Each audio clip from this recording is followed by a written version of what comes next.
their rotations were so pristine, were so quick.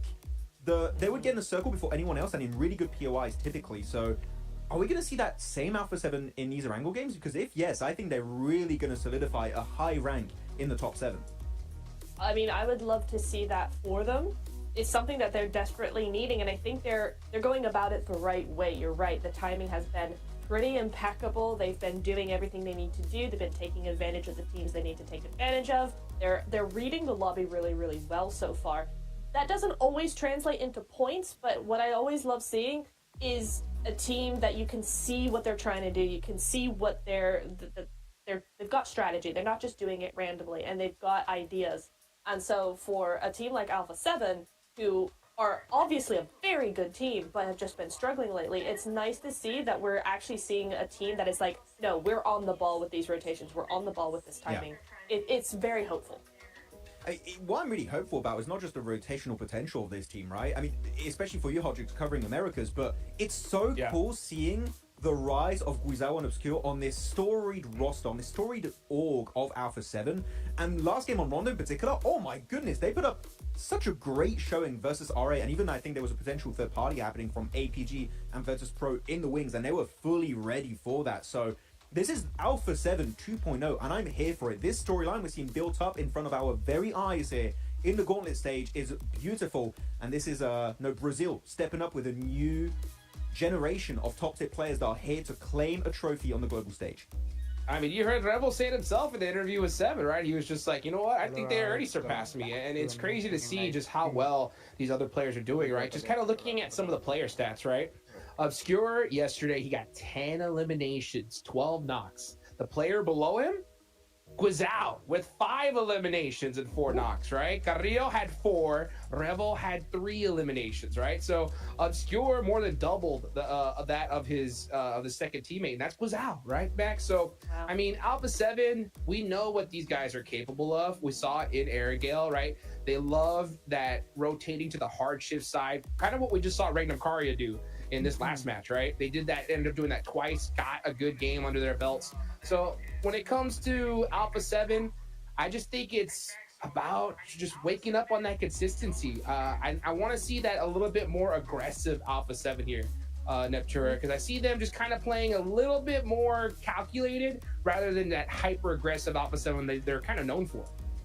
Exactly, and you know what? I want to extend that point to the rest of the lobby, actually, because if we look at each team individually, a lot of them, there's very few individually, a lot of them, there's very few teams in this lobby that actually play compactly, that actually play very much together, you know, kind of off to their own. Many of these teams spread out and take... Really is. Barrel. A great chance at this game. There is equally E-Arena, who needs to do a lot of work now to control over towards that northeast side. OG continue for another res. They are in this zone. Virtus Pro might try and... Kaya seems to be on the warpath here. 8 elims already. Let's see how much further they can go. Joker to try and confirm the elimination point and get some more underneath the belt. Has a little... I mean, Out for Thunder Talk. Will anybody spot it? Regnum Kaya will have heard the shots. They'll be looked already. Let's see how much further they can go. I mean, we saw how much work they were in. I think they understand that Regnum Kaya right now is probably their biggest threat, and Silas is continuing to poke over that way and see what they can find off the back of this. He is recalling the rest of the team now down this way. They have the high ground advantage. OG initially taking shots over toward R8 though on that southeast side and get caught off guard by Regnum Kaya. There are shots coming through. And there's the trade. Loxy looks for a second and finds it. The backline now down to 1. Just a Tanky there, looking for the shots. And does manage to clock Silas, looking for...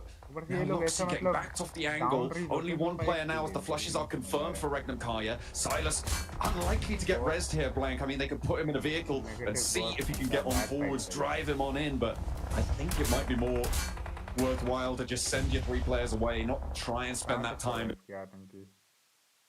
Config boys on Regnum Kaya on the top of you in terms of you to take down the entirety of the northern hemisphere. Move it back on it. Strong. Doc had the runner.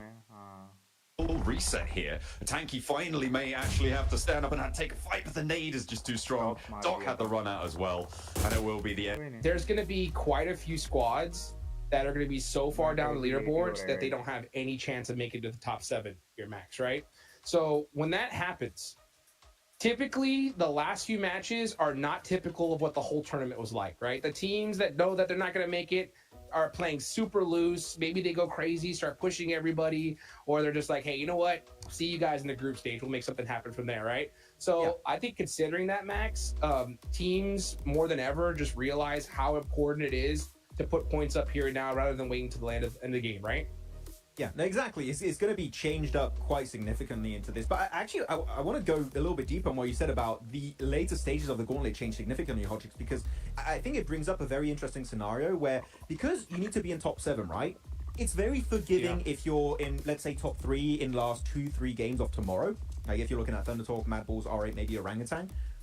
Are we going to see a situation, because you would be so comfortable, that you can kind of ruin the opportunity for teams down below? Yes, I am talking about potential hot drops, just as a theory.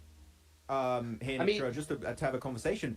Orangutan, if they're very comfortable in top 7 heading into tomorrow's last few games, and Alpha Gaming are still struggling, do you get rid of them to clear up that position for the grand finals? Technically, that wouldn't be a bad shout.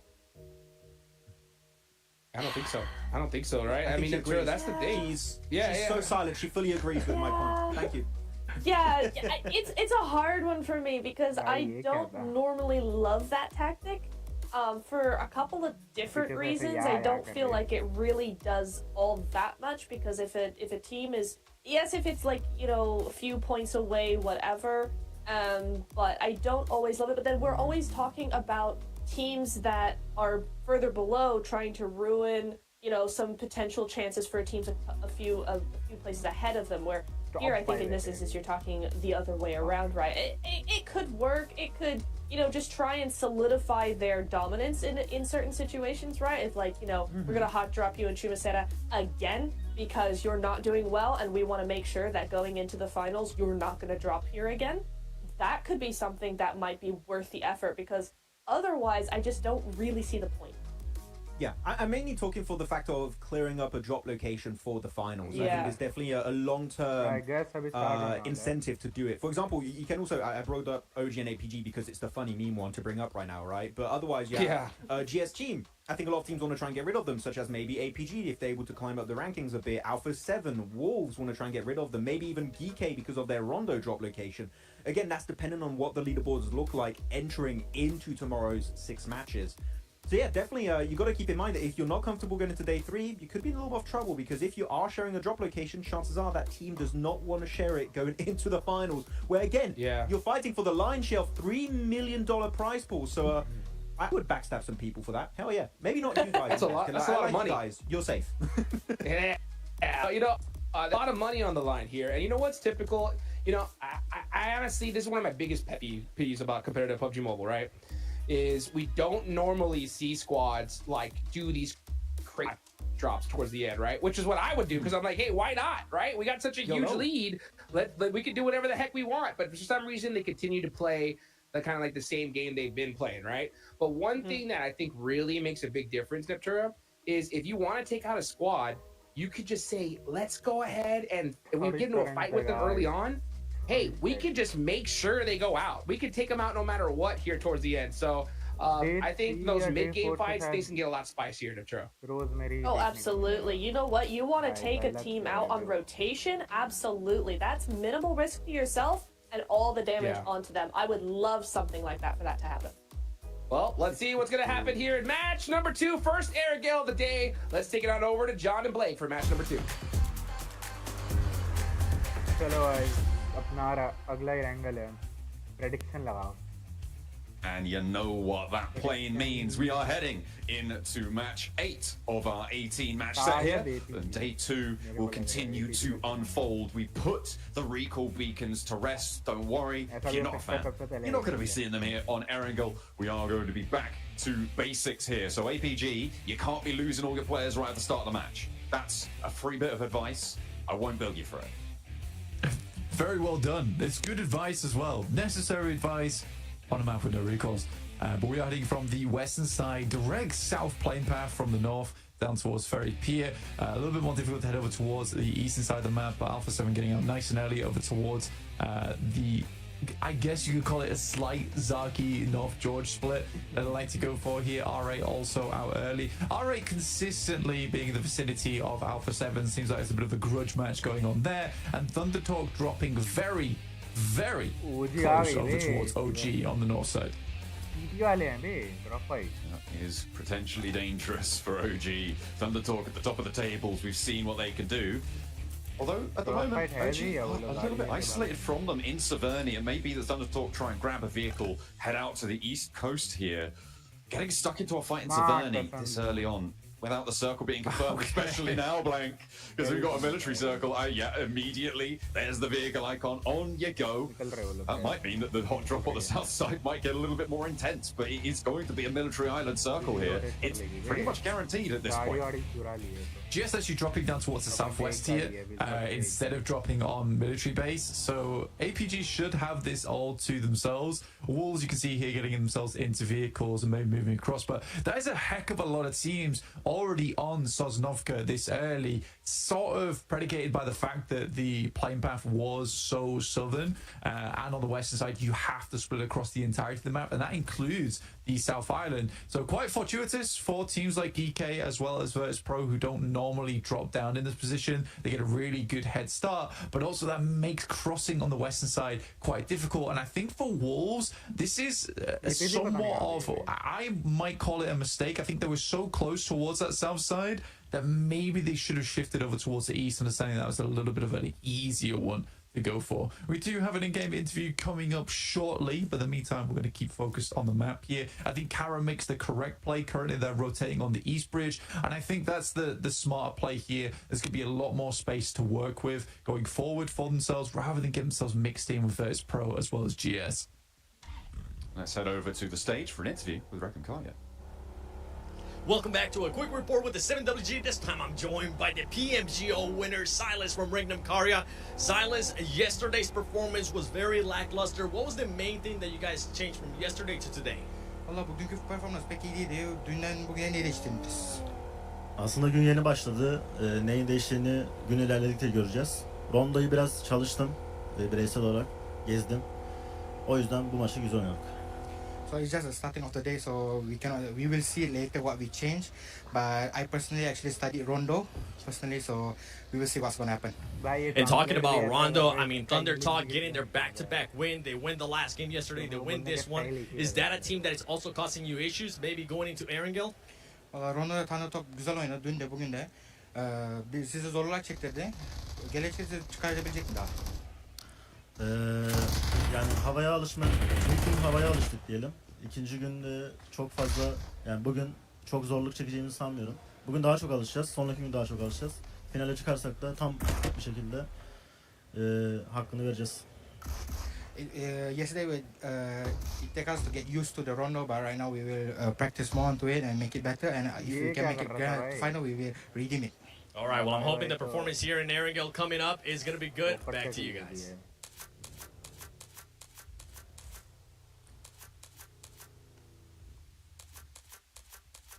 Oh, there you go. We heard a lot from Regnum Kaya, but we heard a lot from GS in the picture-in-picture, if you guys were keeping track of that. They clean white Virtus Pro just then. That's pretty great. Big fan of that. And Regnum Kaya, they're going to go into the drink for a swim too. Virtus Pro going out like that, fairly unfortunate, I would say, but very, very well done. Really, really big plays there. And that clears out a lot of space for them as well on the map, especially because they were down towards Sosnovka quite early. Going down in 6th place as well gives a lot of opportunity for teams like DX, GS, Wolves to overtake them and push them out of the top 7 now going forward. In the meantime, we've Alpha 7 on a long approach from shooting range all the way down here, but so many teams already making that cross early on. Regan Kaya also making the swim, but so many vehicles will already be taken here because there were so many teams on Sosnovka early that Regan Kaya likely for the rest of the game will be moving around on foot. Yeah, it's very picked clean. You're right. It's just the bones left on that north side of the Sosnovka Island. We'll see what they can do, though. They may be able to nab 1 or 2 if they're lucky. If they can get close enough, we'll have to wait and see. E-Arena, they're going for the bow take to the south side. This is going to potentially be uncontested here. There's no one really overlooking this beachhead on that south edge. The rear duo for E-Arena as well. They're playing very, very split. Also on a boat rotate, so they'll be joining up with their teammates fairly soon. The Wolves managed to get through nice and early onto the military island. They are just south of that observatory mountain. They've crashed into the compound on the south side, southeast point of the military island. Now, a lot of teams have made it, but there are a few who haven't. R8 actually very slow to move, and Thunder Talk as well up in Stalber. They're still looting, it seems. Yeah, I mean, go off, Kings, I guess. It's an interesting maneuver, and you can't really fault it too much at this point in time with how they're playing. I mean, I just need to wait and see. I personally think this is a little bit late. It's very late, in fact, from Thunder Talk. And with the amount of teams that are already down on the Southern Island, I mean, getting in there at that point is going to be very difficult. I think maybe the plan is just to get as looted as possible, as much utility as possible to make that bridge crossing doable. But I don't know. But you can see here, Regnum Kaya, as I said, no vehicles on foot, which is what we expected to happen, John, but it doesn't look fun at all. I mean, hearing a vehicle at any time and having to drop the deck here, this is some very sad gameplay where you pretty much have to hide it out as much as possible. I mean, you've got to feel real jealous as well of teams rotating past you in vehicles. You're like, oh, man, if only we had that.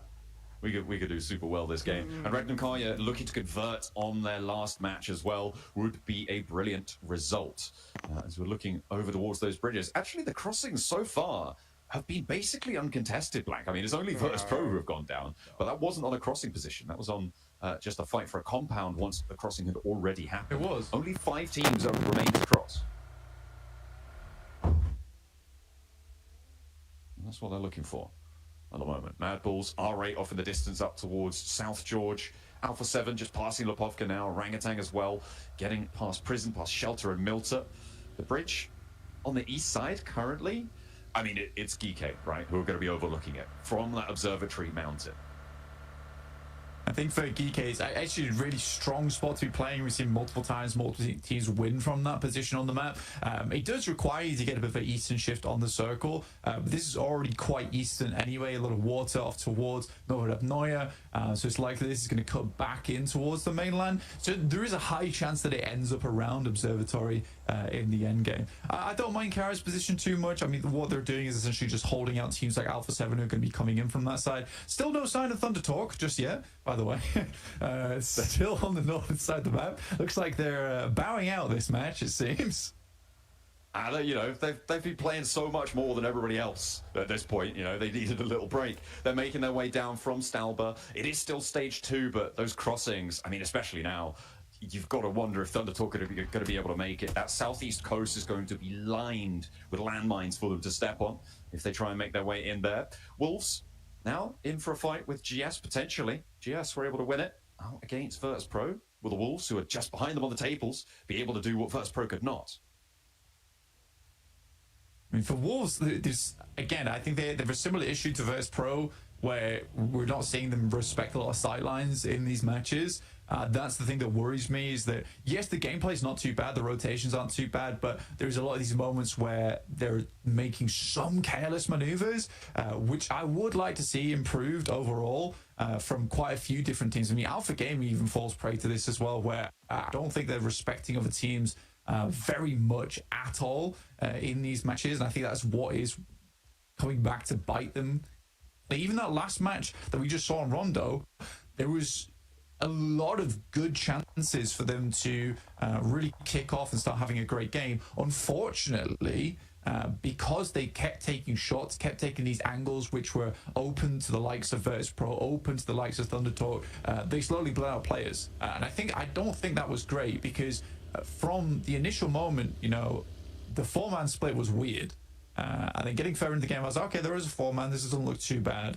But yeah, it ended up being quite disappointing, honestly.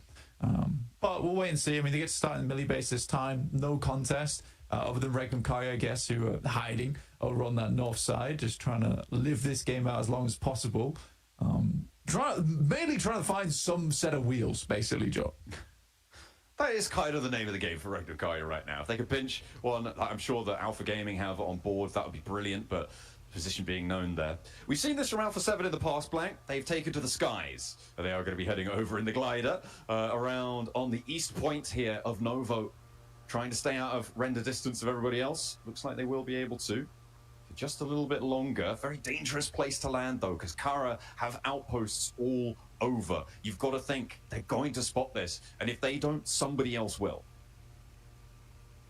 I mean, Kara absolutely should be able to look at this one, but you can also see that Alpha 7 is currently trying to play out a render distance as much as possible here.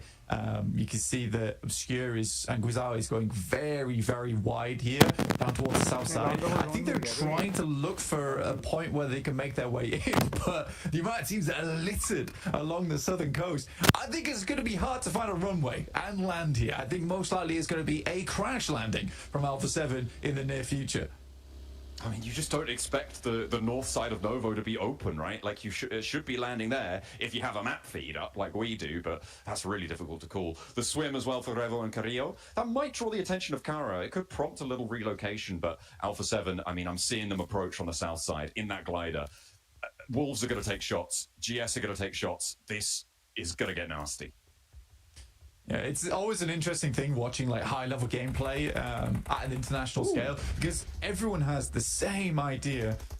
I mean, they were able to get up. Egos only have the pump shotgun, gets a little bit of damage done, but there isn't any backup right now, which is not ideal. Luckily able to find one with the angle off to the side from Coops, and that's Revo going down, now just Obscure remaining as they all crash into this one. There should be a quick cleanup for them. But yeah, I think that it's interesting looking at it as an international level. Everyone has the exact same idea, is that the south side is where most teams are going to make their cheeky rotate through. So everyone litters down there because they all assuming that each other are going to make that same maneuver. The only team that actually falls prey to it is Alpha 7, but alas, they were coming in from a long, long way away.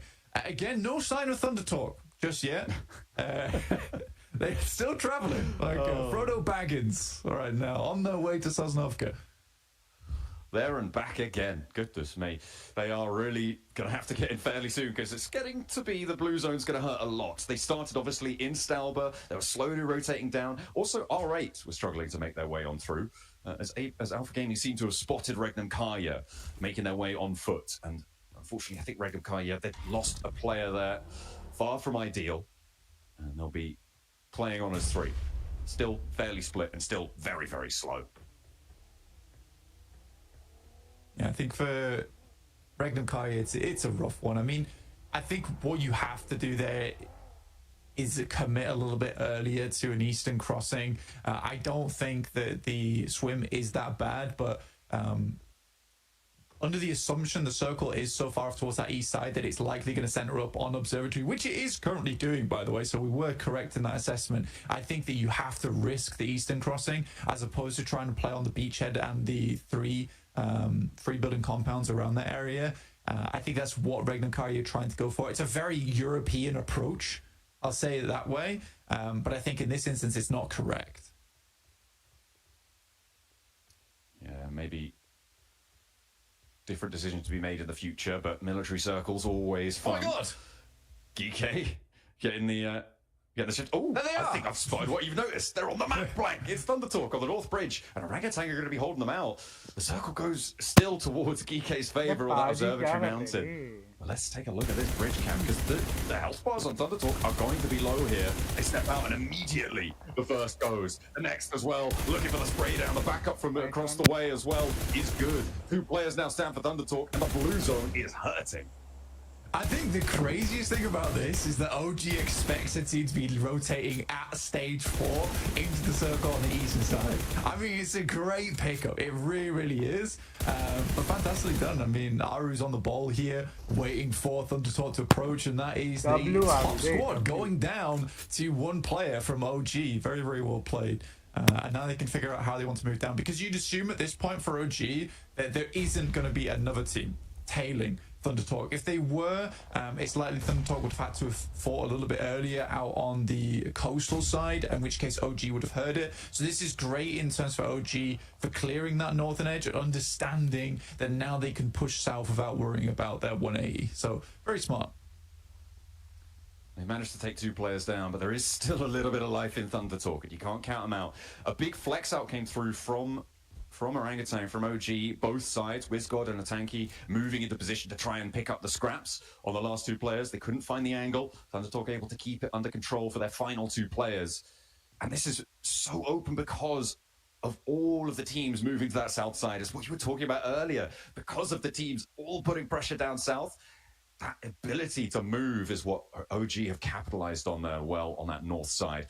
Now, on the south side, though, it's going to get mucky because the Wolves have to leave the cliff side. They're moving off, and they've already been slowed down. They've lost Batten. Doran needs a res. Coops is pulling him back to his feet, and you can't spend too long out here. The blue zone really starting to hurt now. Yeah, basically instantly have to get that bandage off, and I think for Wolves it's pretty much over. I think Kara set up a really nice lineup here across the hillside. I think that Wolves is pretty much gone. Egos is likely to go down as well. At this point, Kaido, it's one of those situations where do you just deny the point? Lewis picks up Doran, and now Thunder Talk with their 2 players look to put a little bit more hurt over towards OG, but I don't think that's happening. Ooh, spray down, King spotted, and Atanki able to clock the shot. AJ last to stand, and OG have only got one more domino to fall to take down the top cogs. Spray around the corner, not quite fully connecting, but it's going to do enough, and it will be closed down. The roll down on the crates as well. OG want the spoils of victory. Pulling that into the back pocket. They'll clean out the north side. Yeah, that's clean. Very clean. So now OG has a huge amount of control over the north. Doc moves up, does get shut down by Mad Bulls, but R8 is still having presence within this engagement. Reefers seems to be the last player alive here for APG. The DPS should do the trick as Lemon weaves in and out of the blue there. And now R8 look to weave a very different picture for Mad Bulls, one of dread and ruin as they move over the hillside. Trying to push in on the western edge. The route out of that military base is treacherous. R8, they're going to fold back, look to res Marth. Mad Bulls disengaged. They're sending across, heading towards DRX, and the remnants of DX Savior as well, closer towards the middle. We're not going towards the mountaintop this time around, Blank, though. It is going to go down south towards GS and towards this ridgeline that we're seeing being fought over fraughtly by Kara, who are keeping their nerves together here. 7 elims already. It's definitely not easy for Kara, the movements they've had to make, the decisions they've had to go through, but they've done well. I mean, Ulf is definitely their biggest target in the future over on that eastern side, but even they are sort of held out by the angles from Geeke. Now, the circle does move away from Geeke on that observatory, so they need to find as much information as possible, decide where they're going to end up in the future, because they have to move now, and it's always difficult getting off from the top of observatory. Mad Bulls somehow stay alive with their 2 players, get to the south side of this compound that currently DRX are holding, and I think for DRX, a lot of fans are hoping they do well in this game, because it has been a pretty abysmal start from yesterday for DRX. A lot of games where they're just not able to get through that mid game whatsoever, and I think that has been the most worrying thing from watching them, is that mid game. It's just a lack of life from that squad. Getting through that mid-game, always treacherous, and it's where you earn the majority of your points on the tables, right? It's getting past those mid-game situations that starts to earn you those incremental 4 or 5 extra points that you need per match to really sit up and amongst the top dogs. DX Xavier trying to hold the sliver of a ridgeline. You can see there's players above them as well from Ulf. It's a really tough spot, but I think DX Xavier are going to be safe for quite a while. Geeke actually more likely to pull the trigger on a fight here. I mean, Geeke needs to find something. I mean, down towards Ulf is likely their best bet, right? They can still play high ground angle and then try and sweep down towards that south side. OG has met little resistance, and DRX actually moves off from that northern position on the compound as OG appears. So this is a very sneaky moment from OG to be able to get into the circle and then find themselves a strong position off the back of that as well. The question is whether R8's been watching this rotate and if they'll be able to find some shots over towards them, but again, so far it has been some fairly well calculated decisions from OG. I wonder if Ragnarok thinks he's cleared that angle there. He had a good old look there, spotted the horse, but didn't see a leg, didn't see an ankle or anything peeking out. Geeke, they're going to take shots over towards Ulf and back them off the angle. Actually, Ulf putting more pressure in towards the middle. Nice stuff, nice find, but That could all come a cropper if GS takes shots out their way, if Ragnarok has his say as well. I'm very impressed that it's actually not R8 that takes shots over towards OG. It's OG taking shots to R8. Actually finding a Mori here, and they don't have a lot of time to pick him up because the circle is in closing. Now R8's put in a very, very difficult position where OG knows at least 2 players are on that northwest side. Rotate out. Wiz got it. Oh, I thought he was sending it there. I think he was breaking out. 2 of them trying to flex through. R8 looking for that regroup, and they find it. They manage to pull themselves back up, grab in the vehicle, not go for the res out wide. Instead, use that little defilade that they've now been able to claim. Prestige backing out as well. Back up to that high ground. Wants the long range oversight, but will have to move back in with this circle shift. Ulf as well, putting pressure in. A potential scout towards GS. Ketch will get that info back to his team. And for Regnum Kai, you've been able to get quite far into this match. I mean, only you have 1 player left remaining, and that's Wild, but Wild is typically the lone survivor for the squad.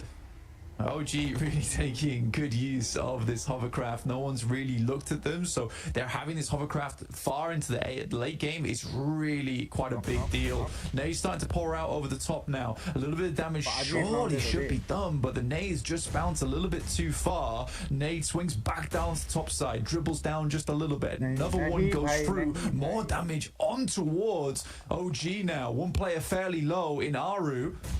And R8 can maybe leverage this, but a good off angle right now from OG is keeping them at bay.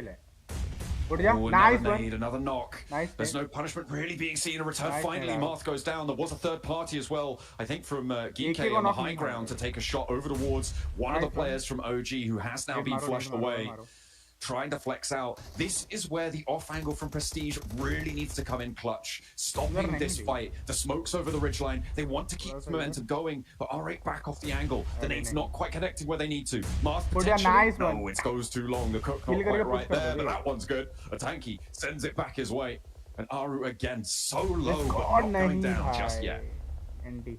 That is a cracking grenade from Amori over the top towards WizGod, who's trying to get that off angle towards them. They've laid the smokes down, trying to keep R8 back at this point in time, give them the heavy hand. But right now, it's just not working out. WizGod likely to go down. Finally, Prestige enters the fray. Moves in from that off angle. That might actually give OG an opportunity here, but another flush comes through, and R8 now into a 2 versus 4 in their favor. A tanky needs something big, but he only gets 1. There is no answer for the backline, unfortunately. Aru out of the open with his trousers down there, and R8 are going to send them away. 5 elims though on the game blank. That's a pretty good result. Yeah, it's not bad. Gets them back up towards 4th place now, and there really isn't anyone chasing them too hard on the tables. Alpha 7 went down as a VP as well as Wolves earlier on, but there is now teams like trying to make up points with this massive point vacuum at the top from Underdog. You're going to start to see these things get very messy towards that top 7 towards the end of today. Ida finding Solus as well, so R8 not done quite yet. They want a little bit more. Up on the 70-point tallies, we're talking a lot about Thundertalk's security in towards those finals, but over those 70-point margins, that's also looking pretty safe, blank, all things considered. They've done a lot of work, and they've put in the effort. And at the moment, they're way over the average that they need to be able to see themselves toward those finals. Kara, 8 elims so far this match, and they want more too. Marceau hops out, looks for the flush, confirms that one, locks it into the bank. As DXavier hold their divot, they've been in there for a long, long time. And actually, Geeke going down. Okay, the descent from the mountains not going to pan out. I mean, Kara's played this game phenomenally well. I think that's, you can't deny that from Kara, from their initial hold towards Nova Abnoya and then the slow sweep down towards the south side. It has been a real patience game for them, and at times really tough, but they've done well off the back of it. Lewis finding catch now as well from Ulf as R8 looks to assault that position. They really only have one option here, which is to try and send down to the rocky outcrop on this south side before they head over towards DRX. DRX has had a bit of circle look. And no one really has had a shout in, but similarly DRX hasn't really found any points from this position whatsoever. Likely the thing is that if they go down in 2nd place, this game will not be as profitable as most would think. They sort of need to finish this game out with a chicken dinner if they want to have a decent performance off the back of this one. Otherwise it is just sort of another meh game back in their pocket. I mean, he's got 3 more nades, but finally someone takes a look out his way. And that is going to be the shutdown. And DX Xavier will fall finally. 5 teams now remaining, Blank. And DRX with this center position. Kara, they've moved 2 players up here. They'll need to regroup back down to their bottom side too. And push in a little bit closer. They might be able to hold the top of the rock for a little bit longer though. And maybe they'll be able to farm some more eliminations along the way. I mean, Kara being at, 14 eliminations now is very impressive. I think the R8 likely are our utility because they had to throw everything in the kitchen sink to take down OG. They were very resilient during that engagement. But I do think for R8 it might be a little bit tricky going forward. Depends how much they're able to steal away from OG. And that's one thing they certainly did steal away is the hovercraft, which is going to give them a little bit of safety going forward, and especially in these final moments. Again, because OG held onto it for so long, it didn't take any shots. Now it's super useful for this late game as a bit of maneuverable cover. That's a long nade. Feels like the bounce is not too bad, but GS does go down to the circle itself. Aaron gets shut down by Marth, who has just been on a tear all day today. A huge elim count being racked up still. Oh my, they want still more going for Kara, and it's going to be Marth actually starting to take those shots out of the way. See if he can take them down, but R8 lost a player crucially. Amori got flushed out on that situation, could not make it any further. I'm surprised there's still nades in the pockets for R8, but they've got at least 1 more here.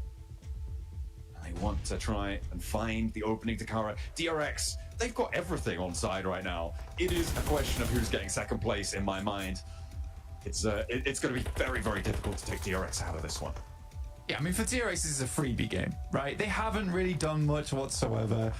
This is one of those games that just gets gifted to you now and again. I think that, again, praise should be going through to teams like R8, teams like Kara, who have manipulated the circle very, very well for themselves. Maybe even I'd go ahead and say OG on that north side. I think that there's like those 3 positions of Kara down on the east, R8 coming through the west, and OG on the north. But for DRX, yeah, there's not much to be said about that squad. I'm surprised that they haven't moved anyone up to the wall yet, or moved out a little bit.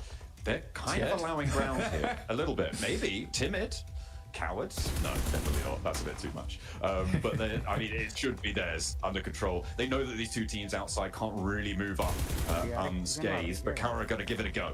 They're going to have a crack at it. Pose it up first, and they slink out wide as well. I mean, what is that? Moving on in. There's a knock over to Hyunbin. I mean, yeah, that definitely shouldn't be happening here. DRX are going to have to go for that res, and that might allow Kara even more leeway. CEO's getting up to the wall now. Things are starting to get a little bit dicey as R8 have the pressure of the blue zone pushing up towards them. This is the final zone, Blank, and it will close dead center on this one. It does go inside the wall, which means that Kara will have to cross that boundary if they want to win this one out. Yeah, I think that they hope during that knock, I mean, 2 angles is all that DRX has there because one's taken up on the res, that they could finish out this fight as quickly as possible. The blues being a big issue, CEO able to hit a nasty nade again. I think this is a massive game for Kara going forward. Another nade goes slightly far, bobbles just a little bit too much. That's a wild nade coming through, goes straight out to the outer edge of the zone, but smokes is all that's in the way between Kara and R8 in this moment. And finally, DRX starts to make a move. Kaisei flexes out to the wall there. The angle spotted though, and a nade immediately put towards his feet, and he has to dance out the way. DRX starting to get low on nades. They've only got 7 left. R8 are up to the wall as well. They've allowed the entrance to move on in. R8 will go down, but it's Kara to do the dirty, and they will find 2 more eliminations on their tally. A big nade from CEO. Will there be an answer from DRX? They're allowing this to go through, and the smokes there covering so much of their sightline.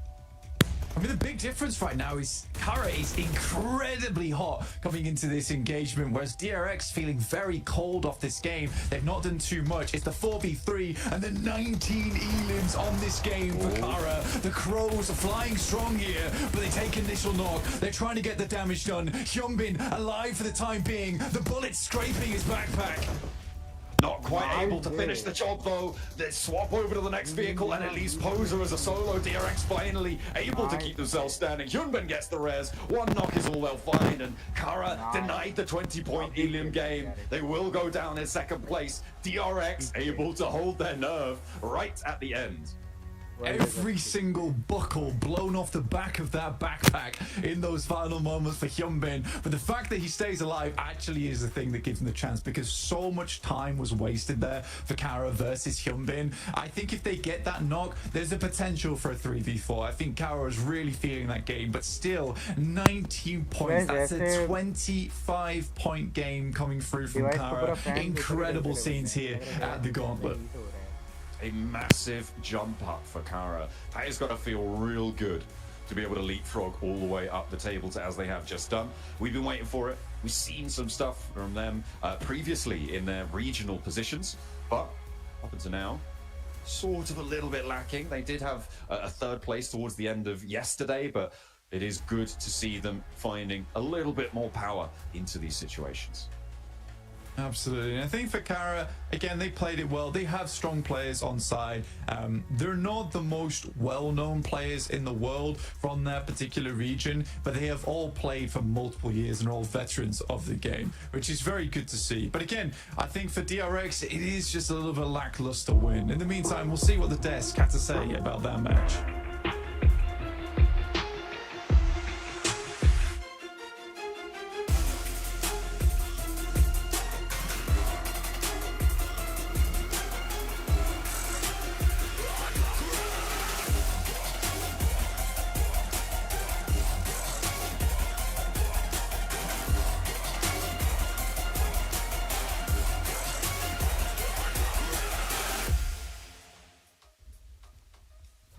DRX down in 15th place, so desperately needed a chicken dinner, and they get one right here, right now. Maxman, why was this game so different for DRX? What made them get the chicken dinner as opposed to the performance pretty much for the rest of the tournament so far?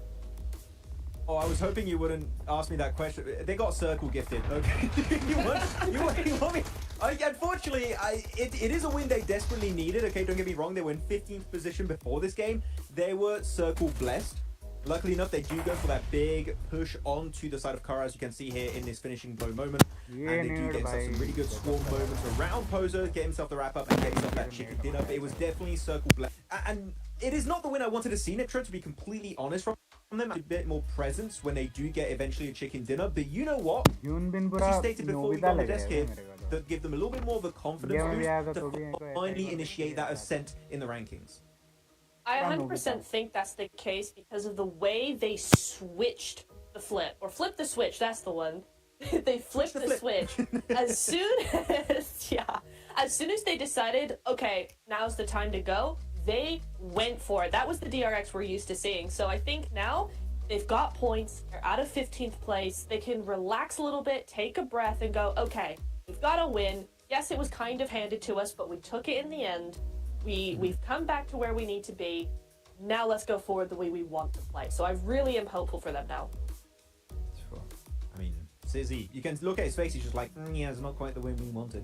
He's just, hey, we'll take it. Happy about this game. I love his expression on his player shot. So good. But overall, like the numbers coming out from the players are good. Like So Easy 4 eliminations, one coming out from Sizzy with 600 plus damage, which is very impressive. Hyunbin, of course, 2. He is my MVP contender for the Gauntlet. Might not happen anymore. It might just be sitting from the side of Thunder Talk, clearly, Hodrix, unfortunately. But yeah, again, circle gifted to them. They were able to wrap up the win. So you know what? They were given an opportunity. They were able to strike while the iron was hot. Can't blame them for that. Sometimes circle just comes your way, and you make the most out of it. Hey, you know what? That's exactly what they did. I'll tell you one team that made the most out of it, even though they didn't get that such a circle blessing, and that was Kara. Oh my gosh, these guys went crazy in Neptura, especially that beautiful nade from CEO onto RA to take out that side. Oh man, I mean, these guys went crazy. How do you feel about their performance here in this match? I love it so much. This is the Kara I was expecting to see, Jukes. I mean, look, I saw them yesterday. I went, they're not playing the way they usually play. They usually play center to edge, and they just weren't doing it. I was like, why? Then yesterday in the mirror mark, we saw that a little bit more. Then we get to this game. Big split on the edge, 2-2 split mid-game to actually clear as much of the other circle, or the other teams in the circle as possible. Exactly what I wanted to see. They went back to their play style. They stopped letting, PMGC be a big pressure on them to change things up. Went back to how they play, and look where it got them. Well, you know, a team looking at these Dreams had a really bad time.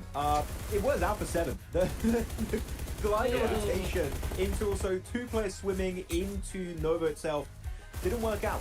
Unfortunately, they were trying to get scrapped here and they got nothing for their troubles. As though on the northern side, we did see for a bit. Aru clapping back versus Thundertalk. That was a really good double straight and getting 2 eliminations right away. Aru popping off as the IGL and clearly can be a fragger from time to time. Clutched it, man. I'll tell you what, I mean, we're talking about, you know, the confidence that we're going to see from OG building up. I mean, how much more confidence can you get whenever you take out the top team in the lobby, right? So, I mean, OG, great game for them. We also saw, a little earlier, right, we saw GS be able to get the better up on the Virtus Pro. What do you think about that one, Matt? That was fun to see GS actually not go for APG. They understood we can share it, but Hodgix, what do you want to do when you have a perfect military island phase 1 circle? It's just like, well, we're going to have people who are going to want to try and contest those locations away. But yeah, GS just showing themselves as a true contender. This is a team, Nipturo, that qualified outside of PMSL MENA with a singular point difference, barely qualifying into PMGC. And this is a complete change-up. This team is looking way more confident, willing to take fights. They're not scared, which is definitely a true sign of success in their adaptation to this kind of lobby. And I do wonder, can they maintain it for the entirety of this PMGC season? I would love to see that. You see them on the here on the map here now. But yeah, I think also Jafar has been such a key player for them. It's been really nice to see them coming through what needs to be done and really that zone. Look at RA. They're like, yeah. Oh my god. I love that, man. What the heck? And then circle? Cringe. We didn't play circle. What's the circle? I like the Dude, they're still over there when the circle's that small is wild. That late Wow, I'm surprised they got as far as they I was got born then. in it. Molded by it. And they picked some really good fights. Prestige had a really good off angle in that fight, North versus Orangutan. It really set them up for success. And once they do clear Orangutan, they start holding on the western ridge, which gives them not only just a really good angle to third party, these southern fights. I think you had Ulf, you had Kara. They can easily get a third party opportunity on that. It also keeps them relatively safe. And you can see here, they don't really take too many casualties until they have to push over the ridge, which at that point, here, the nades of CEO were on point. And because of that, 25 points for Kara here. Outdoing DRX that got the chicken dinner. Kara, maybe this is the start of a great comeback. It's got to be the start. I mean, come on, right? I mean, these guys, we were waiting for them to be able to put up a big performance. We're waiting for DRX to put up a good game. This is what we were talking about, Neptura, right? We knew that we were going to see some squads perform, and they did not disappoint. They haven't at all. It's nice to see Ulf as well in the top 5 of these points, right? That's another team we wanted to see more from. And, you know, DRX, we talk about, yeah, you know, they got the win. It was a little bit handed to them, all of this. It's still 17 points. And when the leaderboard is kind of close, as we've seen it, that is really what you need. So 17 points going to push them pretty far up those leaderboards, I think, and they'll be able to now use that as a springboard into the next match. So very excited to see what they've got coming for us. Yeah, Kara, they landed over there in Novo, right? And they just started playing that edge style you were talking about, right, before Neptura. You know, what do you think, you know, when it comes to Kara, right? What's the difference between this game and playing that edge style versus, you know, when we see them go center? Like, what do you think the big difference is for them? For them, honestly, the difference between the two play styles, I feel, is how comfortable they are with it. Because they play center early on in the game and then switch to edge. And what we were seeing them do is play edge from the very beginning. And that only meant that they were getting left behind by all these other teams. So I really think that that's where they're going, oh, okay, wait, let's switch back. Let's do what we normally do. They're more comfortable and they can be more creative with it. Now, as so easy. It's not, hey, it's not Siting. For once, it's not Siting being the MVP of match 2. Look at this pentagram. It's like healing 0, and then you just have a line 29 minutes survival time. You can barely see it, and then 0 assists. This is the weirdest pentagram graphic I think I've ever seen in PMG's PUBG Mobile Esport history. This is an odd looking one, but 0 healing again, showing that they were circle blessed. They didn't take any unnecessary fights. They weren't over peaking to like take fights that just didn't make sense. It's just like, we're given a free tick into the late game. Let's use it here, and it worked out.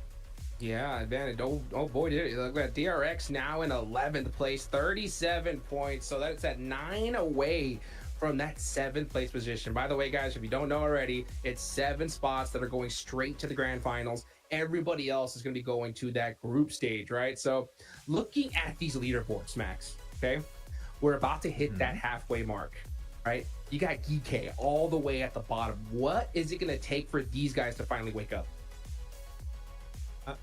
Points. I mean, yeah. Good. I mean, yeah. I mean, for Geek in particular, I was quite disappointed because they were playing Observatory this game. They didn't do much with it. They were very hesitant, very slow, and Kara just saw an opportunity to kind of do what Geek should have been doing this game. So Geek needs to see a step up, a little bit more confidence being displayed here in these lobbies. And same for any of the bottom teams. APG also I didn't even do much this game. Sure, we need to see the APG comeback, and as of right now, it's almost a halfway point. As Hodgick said, it's getting a little bit late to initiate that comeback. I know it is, isn't it? And, you know, even as we look at those leaderboards earlier, right, like even a win like from DRX is going 15th to 11th. So APG need to have a lot bigger of a game than even DRX did or Kara. I mean, they really need to shape their next game more like Kara, because Kara went from 11th all the way up to 4th place. 4th. Wow. In one game. That's crazy. I mean, APG need to be looking at Kara now. I know I keep going on about them, but honestly, I mean, CEO coming in here, 6 eliminations. Yeah. 6. Come on. We know APG can pull those numbers. I want to talk about Amori for RA. This guy has been consistently on these top 4 player graphics, right? I mean, when you're looking at RA, you're looking at Ida, looking at Skuton, you're looking at Marth. Also, there's some really good moments in day one. But no, Amori is clearly the setup player. I don't think it's intentionally made in a way that he is initially the fragger. He's just a player that finds off angles to set up his team for success, and his off angles are genuinely, Hodgick, so good. He just gets 3 points, 3 eliminations every single time. So Amori is genuinely a genius when it comes to the off angle plays, and so far it's been really paying dividends in these matches. Well, you know, that's an interesting point here, right? Because Amori, he is definitely finding those off angles. You know, we saw in that later fight, though, one off angle that was from Prestige, right? Prestige was holding that huge off angle. I think that really set up that fight for them, right? What do you think about Prestige holding that off angle for so long? And then he finally grouped up with his team towards the end, right? But do you think that he should have held that there back a little bit longer, or do you think he joined up right on time with his team?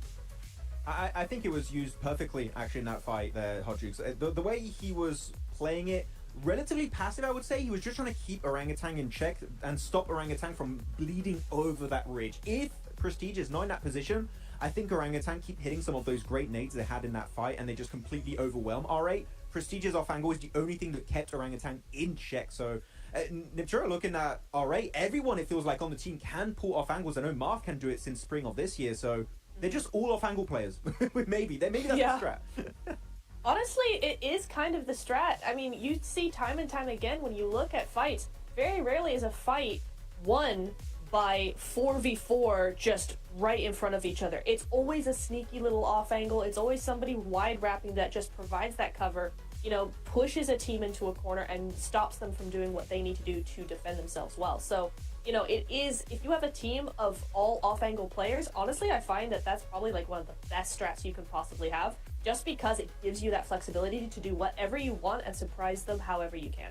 Yeah, definitely. So looking at this graphic of the top 4 players, we've been on this one for a while. I kind of like how CEO is grabbing his logo. I don't know, it's just like that had to be intentional, right?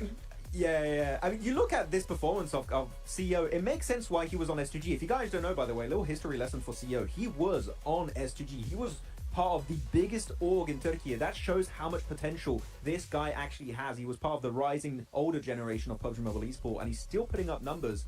So CEO, I wouldn't be surprised if he's able to, again, put up the numbers and contest the likes of maybe Regnum Karia moving forward. Yeah, I mean, they already passed them up, so they're feeling pretty dang good going into these final matches. I'm looking right now at the leaderboards, right? Because with this next match, we're going to hit our halfway point here, right? So 7th place is that cutoff, Neptura. Looking on down, it's pretty close, right? I mean, we can see pretty much, I mean, even Alpha Gaming, they're all the way down there in 14th place with 27 points. That cutoff right now is GS with 46, right? So, you know, how many more games do you think Alpha Gaming have to kind of breathe here, you know, before they need a chicken dinner? Or do you think, like, this Erangel match, it's time for them to put up some points? What do you think? I honestly want to say like maybe one more game, but the way that the rest of the teams have been playing, I feel like we're starting to see some teams step up that haven't been stepping up so far. They're starting to come alive. They're starting to do what they need to do. So maybe one game is too late. I'm not entirely sure. I think it really does depend on how this next game goes. So yeah, maybe they do have one game. Maybe, I think. Because Regnum's starting to do stuff. Ulf are starting to do stuff. DRX, Wolves, they're all doing it. So APG, like one max. Okay, 1-1 for breathing room, Max. Do you agree? I would agree. I think that's a decent sample size to have for them to try and do a little bit of a jump up in the leaderboards. I mean, everyone's looking at APG, of course, trying to initiate that comeback. I'm looking at E-Arena. I'm going to look at the team that's below them right now. Yeah. They're in 15th position. They're just 1 point behind APG with 26 points for themselves. It's not impossible for them to catch up to top, but I was very impressed with how E-Arena, the players individually especially, were playing back at PMWC. They dominated this most recent PMSL SEA season, and I was very how they were going to play here, and unfortunately, they've just not been able to follow through with those initial promises we had earlier this year. I'm hoping E-Arena can make it, because it would fit. Already we don't have Bigatron, by the way, from SEA, which that alone feels weird. But if we don't see Arena make it, maybe D Xavier, if we go like worst case scenario for SEA, I would be so sad, Hodrix. We need to see one of them at least make it to the finals. Please, I'm begging. Please, please. I can't tell you. I was talking to you about this at the start, before the tournament even started, right? I was like, man, how do we not see Bigatron here, right? And it is the first PMGC in Bangkok, Thailand, right? It hurts to see, but hopefully EA could definitely happen here. I mean, it's definitely not too late, even for a team like, Geeky, who's all the way last place right now. 8 teams, I mean, I don't think they have any room at this point. I mean, I think it's putting up double-digit points here and now if you want to have a chance at top 7, because, I mean, you're right, Devtur, a lot of these teams performing so dang well. You really can't wait towards tomorrow, for sure. No, absolutely not. It's going to be far too late for that. I mean, we have seen big things from some of these teams in the final day, APG in particular, that like to just bring out an entire different APG to how it's been the last 2 days, but I wouldn't count on it. I think the lobby is too stacked. These other teams are sick up too early. That, we're seeing things from Ulf. They're starting to make more moves. EA are starting to do, we've seen some things from them. It's a bit early just yet. No, they haven't been doing exactly what we wanted them to do, but there is still time for them to do it. And I think so there's a lot of questions, I think, for the lower half of the leaderboard, because there's going to be the top half of the leaderboard that are just going to take advantage of that slowness now, because they've already stepped up to the plate. Now that makes it more difficult for the others. I want to touch upon your point of Ulf stepping up a little bit, doing a bit more. They are definitely a little bit more present in the later stages, but they're still not as aggressive as I would like to see them be. Like, No, you have Solis, Yeah. Again, you have like the Rising Star. I've touched him many times. Aaron, there was great play on Zeus last year during PMGC.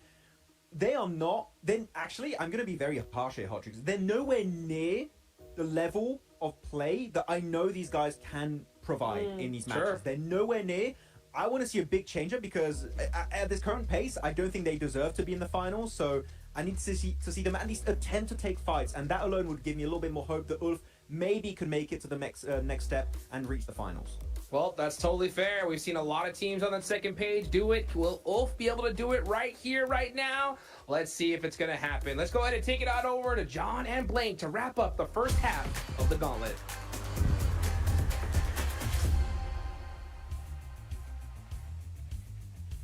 Alrighty, let's go for another Erangel. We'll see if we're going to get another military island. It would be interesting. It would be exciting. But we are going to be heading on in.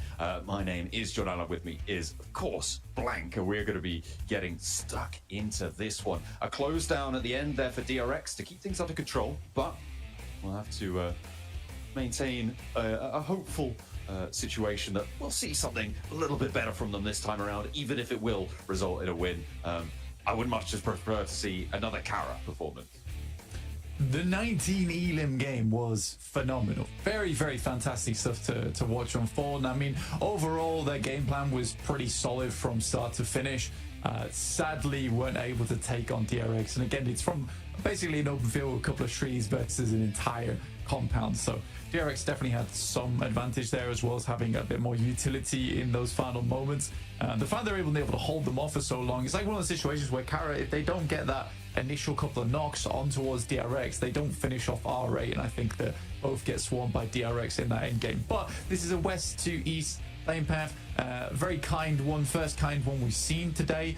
We'll see where the circle ends up here. Thunder Talk taking a slightly different approach from last game, luckily for us, because that last one was a bit weird, honestly, overall. But we are heading over towards the eastern edge of the map, around Rozhok, Potato Hill area, just south of Yaz. So still Yaz Field in this one, John, but plenty of fun compounds to play this one out. Yeah, we are going to see maybe a little bit of a diversion for Thunder Talk. Of course, they are close to Kara, though, so maybe a little bit of danger there. In general, we'll be keeping an eye on that Milta area. The circle a lot more centered towards that Potato Hill zone in the middle. A little scrap for Alpha Gaming, and actually, they're going to be able to win this time at the start of the game against one of the players from Wolves. They can't quite get there in time to pick him up, as Coops will be taken down. We are going to be heading to a little interview with Poser himself from Kara after that incredibly massive game. 19 elims. Let's find out how they did it. Oh, maybe not just yet. We've got about 20 seconds before that one. But either way, they are going to be tuning in for it. It was incredibly monumental. They were on for maybe a 23 elimination chicken dinner blank. But welcome back to a quick report with the 7WG. We'll Ladies and gentlemen, we have a new record for eliminations in none other than Kara Esports. I have Poser here with me. You guys were working those 2-2 splits wonderfully this last match. When did you decide to go to E-Arena? Bu son maçta 2-2 oynamakla çok güzel oynadınız. Ne zaman Arena'ya üstüne saldırmayı düşündünüz? Nova'nın içindeyken alan bizden çektiğinde Yarana ile oynarımız aynıydı. Ondan sonra ilk önce kıyı temizledik, sonra da onları temizledik. Adım adım iyi oynadık. So the circle actually go on our gameplay with Arena. So when we saw that, we first clear the edge and then we jump on them. And with this performance, I mean, it's going to shoot you up the leaderboard. What does that mean for the team? Valla bu puanlama sizi sıralamada üst kısma çıkarttı. Nasıl hissettin bu takım için? Şu an özgüvenimiz daha da yerine geldi. İhtiyacımız olan böyle bir maçtı.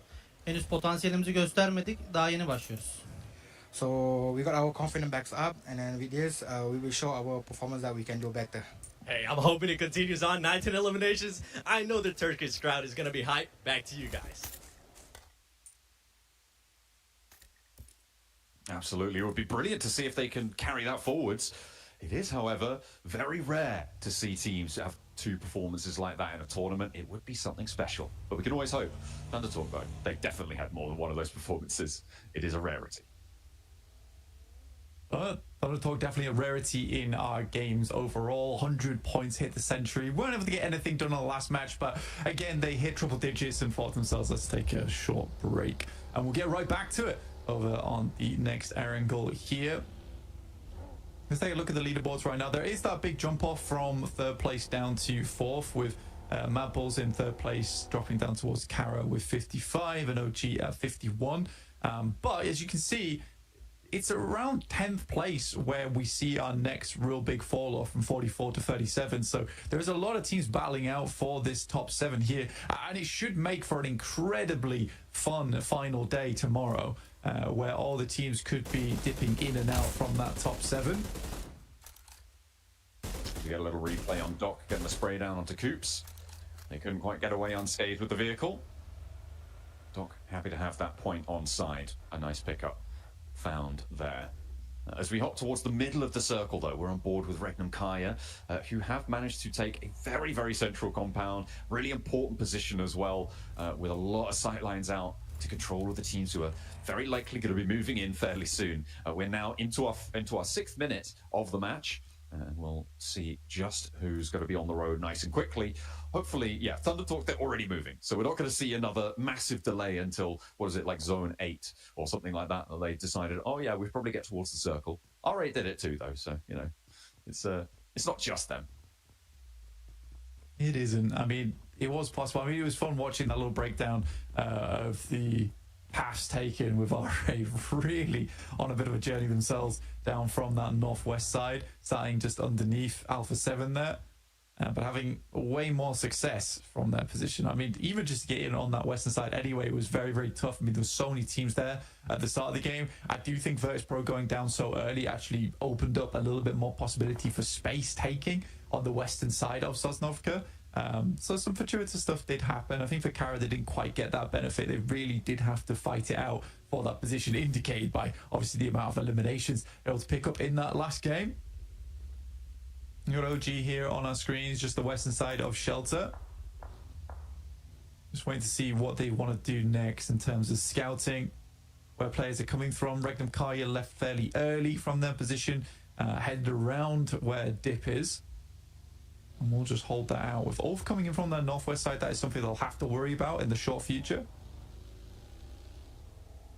Alpha 7 moving in on that north edge. Over that Rostock Bridge, uncontested on the crossing. A little bit more treacherous down towards the south. R8 moving out now from South George. They're moving around the foothills of Everest, trying to head out east. Behind the Mad Bulls, though, they will, if they want to go over the north side of Pachinki, they'll have to go through the Mad Bulls there, or try and find another way around to try and get into this one unscathed. It's easier said than done. Although Mad Bulls, they're leaving players over in Sunken. They wanted to control that bridge crossing to the north, I suppose. Get a little bit of info, a little bit of scouting from Tulika on the Mad Bulls. As GS move over the north, they're heading over the north of the Yaz Lake. I mean, I think for E-Arena, heading down this way is not too bad, but again, we haven't really seen that early game prowess from E-Arena so far. I mean, round GK as well, Yasnaya is easily shared. With only 2 players there, I am slightly worried for them slightly. I think the rest of the team needs to get back in action soon. The Mad Bulls, though, like you're saying, over on that western Rozhok side, coming through past school towards Chopsticks. This is always such a weird starting circle for a lot of our squads, just purely because what they're struggling with right now is deciding where they want to play going forward. Because as we head into zone 2, like, there's plenty of positions which are very, very valuable, but just not quite yet, because we don't know where it's centering up. Now we know that you kind of want to take some of these farm compounds nice and early, potentially even some of these positions underneath Potato Hill. Even playing over towards the southern side of the coast is not bad here.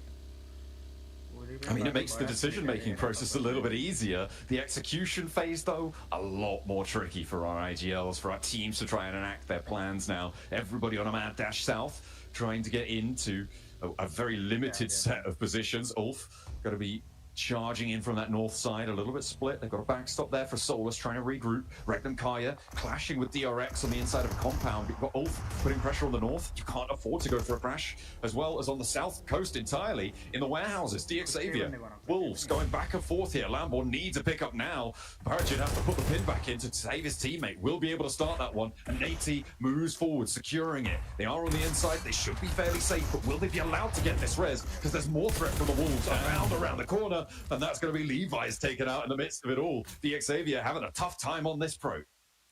With Paragin going down, Lamborn going down there is very, very tough for DXavier because they wanted a lot more speed on that one. And Levi's expected some backup on the side there. That wasn't meant to be a 1v1, that was meant to be a 2v1. Paragin getting taken out by Top, and Gara immediately picking up the elimination point for that. Goodness me.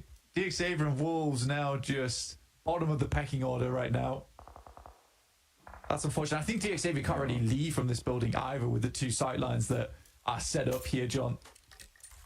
They only got 2 elims for it as well, Blank. They weren't able to extract the full 4. They weren't able to do any more than that, which is unfortunate. You could excuse it maybe, you know, if you're able to get up to 4 points, right? And then, no matter what, it's an okay game. You will keep yourselves in the conversation for 7th place, where DXavier currently sits right now. And they need every match they can get. We know how volatile the middle of these tables are going to be with the number of points that Thunder Talk are earning. And Kara having that oversight, they'll be all too happy to snaffle away any points that dare to step out of line.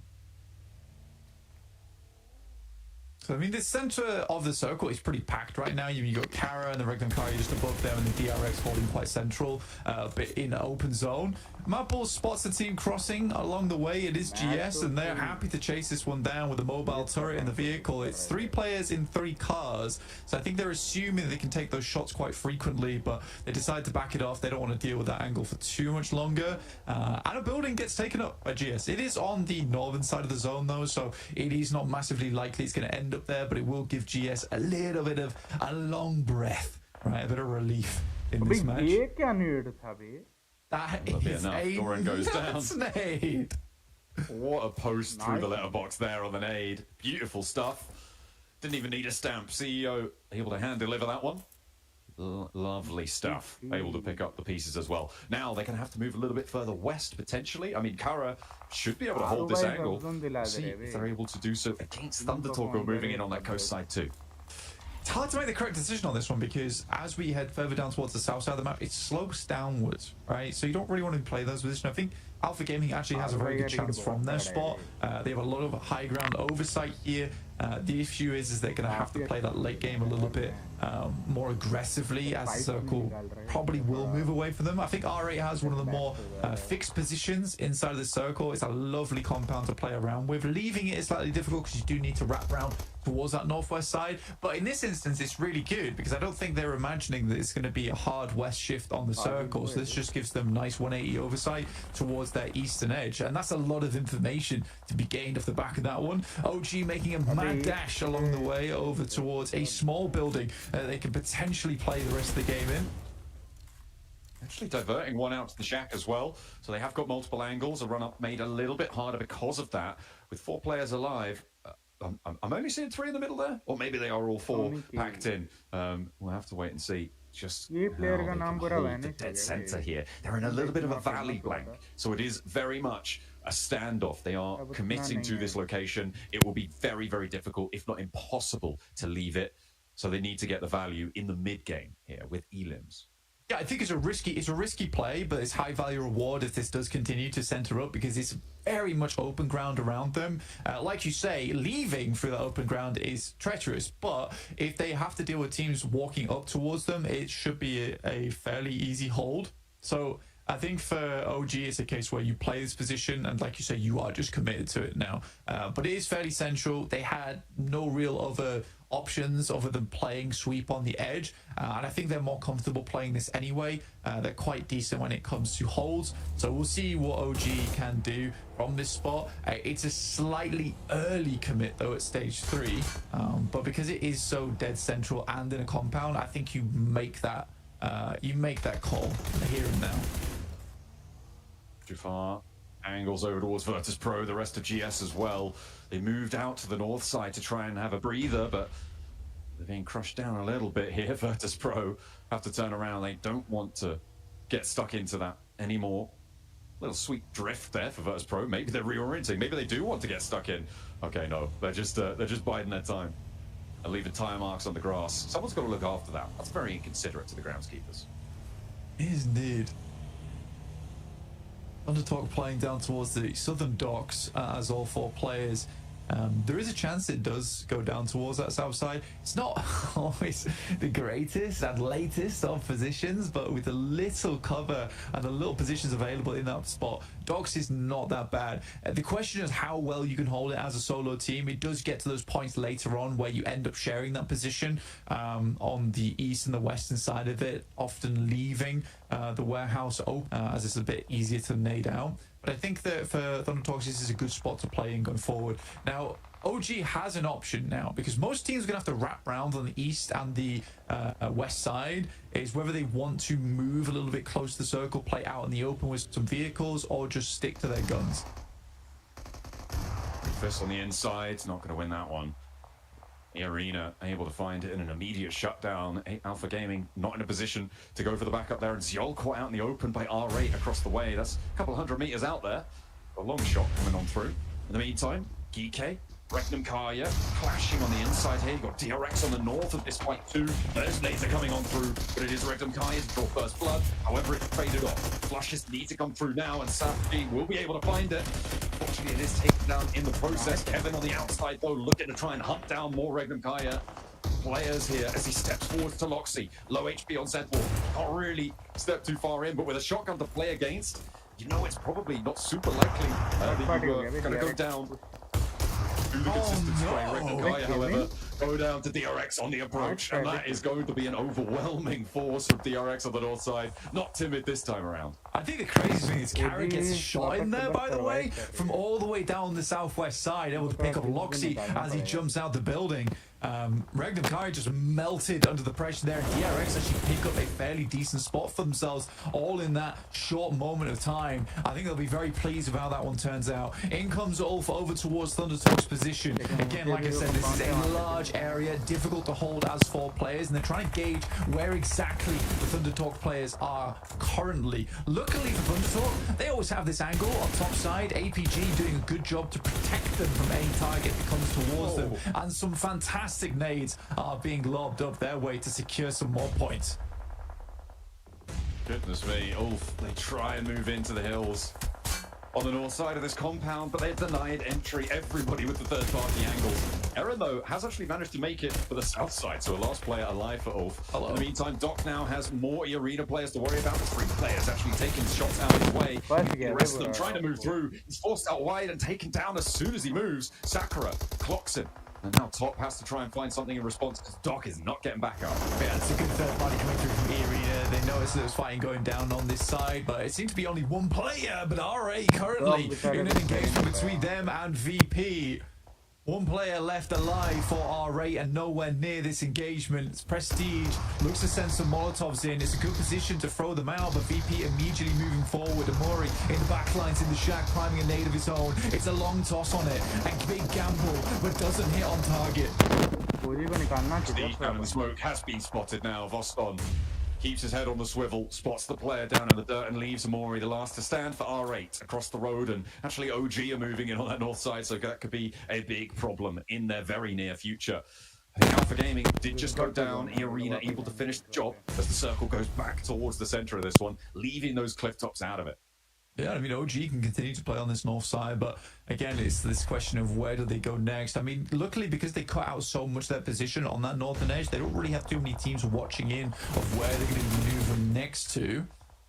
I do like the way Thundertalks is currently playing this, though, is where they're not splitting up into a singular area on docks, because they don't want to give an opportunity for a team like Ulf there to swing all the way around and crash into a singular part of the docks. Instead, they spread across it, they take fire as teams come in, and then rely on teams playing on the cliff to basically do the job for them once they lodge them on that hillside just the north of it. It's an interesting play, and it's working out very, very well for Thundertalks.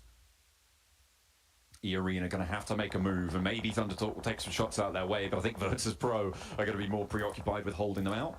Maybe a drop down the cliff face, maybe go for a swim here for Arena. Tourniquet certainly taking that option.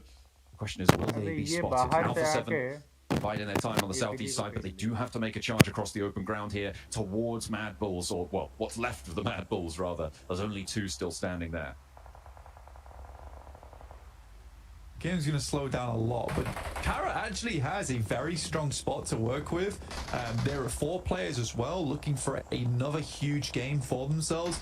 They also have been consistently taking pot shots at teams, so they've been very proactive from their position. Even if there is a squad 200, 300 meters out, they've been very aware and been taking shots that way. And the more casualties that they can cause within this lobby, the easier their end game is going to become, because again, as teams start to get crunched towards the center here, more and more fights are going to be taking place out in the open, and these are not fights where it's likely you're going to live with 4 of your players.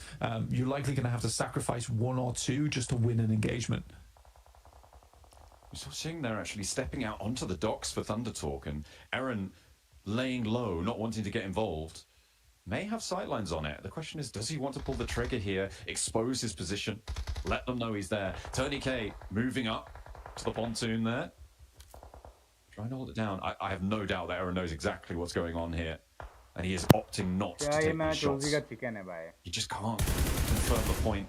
He's much more valuable to play with the protection of Thundertalk around you. Nice Try and one, play for it babe. later. Oh my. Benny steps up and he Turning wins that. key. How on earth do you win that? Yeah, Stepping Maria, up out of the man. water, draws the weapon, and immediately lands the shot of the Shing. That's got to feel real bad on the south side there, and that's going to move King out to have to go for this res, to have to try and pick up their teammate. This is Aaron's time to shine, and he steps up and does exactly what he needs to. That is what he was waiting for. God. Thundertalk are having a nightmare here. Oh, this is very bad indeed. Thundertalk likely down to 2 players. We're seeing it's going to be a difficult pickup from their side. Completely lost track of Tony K as well. That's one of those things where you only send out 1 player. You know he's in the water, so you look to just finish him off, but you do not expect the 4th player from Ulf to still be alive on the other edge. Dear me, we are surfing here over on the docks. And Thundertalk are currently dealing with the tsunami. Okay. Side shift, they have to push out, so they're going to have to leave here as well. This does mean that they can just fully disengage and look to leave these solos to their own devices, but that's going to be difficult because you've got Virtus.pro and Kara who are going to know all about what's happening here. Quick knock from OG down towards Virtus.pro. I mean, it's a good time to be doing it as the circle starts to close inwards, but Voston with an immediate response over towards that top side, gets a good shot over towards the tanky, leaving just him and Aru there. And the question is whether Virtus.pro even want to go for a wraparound on that side. I mean, OG has to call for some slight reinforcements here. I mean, it is good news, I think, on the north side for OG. And they've got enough to play with that cover, that re-knock over towards Virtus.pro. They didn't need to get the flush there. They just needed to slow Virtus.pro down, force them into an unfavorable fight. Tony K may have bit the dust, and he will indeed go down to the nade from AJ. Only the 1 player to go down from Thundertalk, and it could have been worse. But Aaron really bided his time well there. He played the time perfectly, and actually maybe afforded an opportunity to have a chance to get another point or 2. Yeah, currently we're in the top 10, so 3 more teams would have to go down before we start hitting placement points. DRX holding on to their position quite nicely. GS attempted to assault their position. Hyunbin on the top stairs, looking for Icon right now.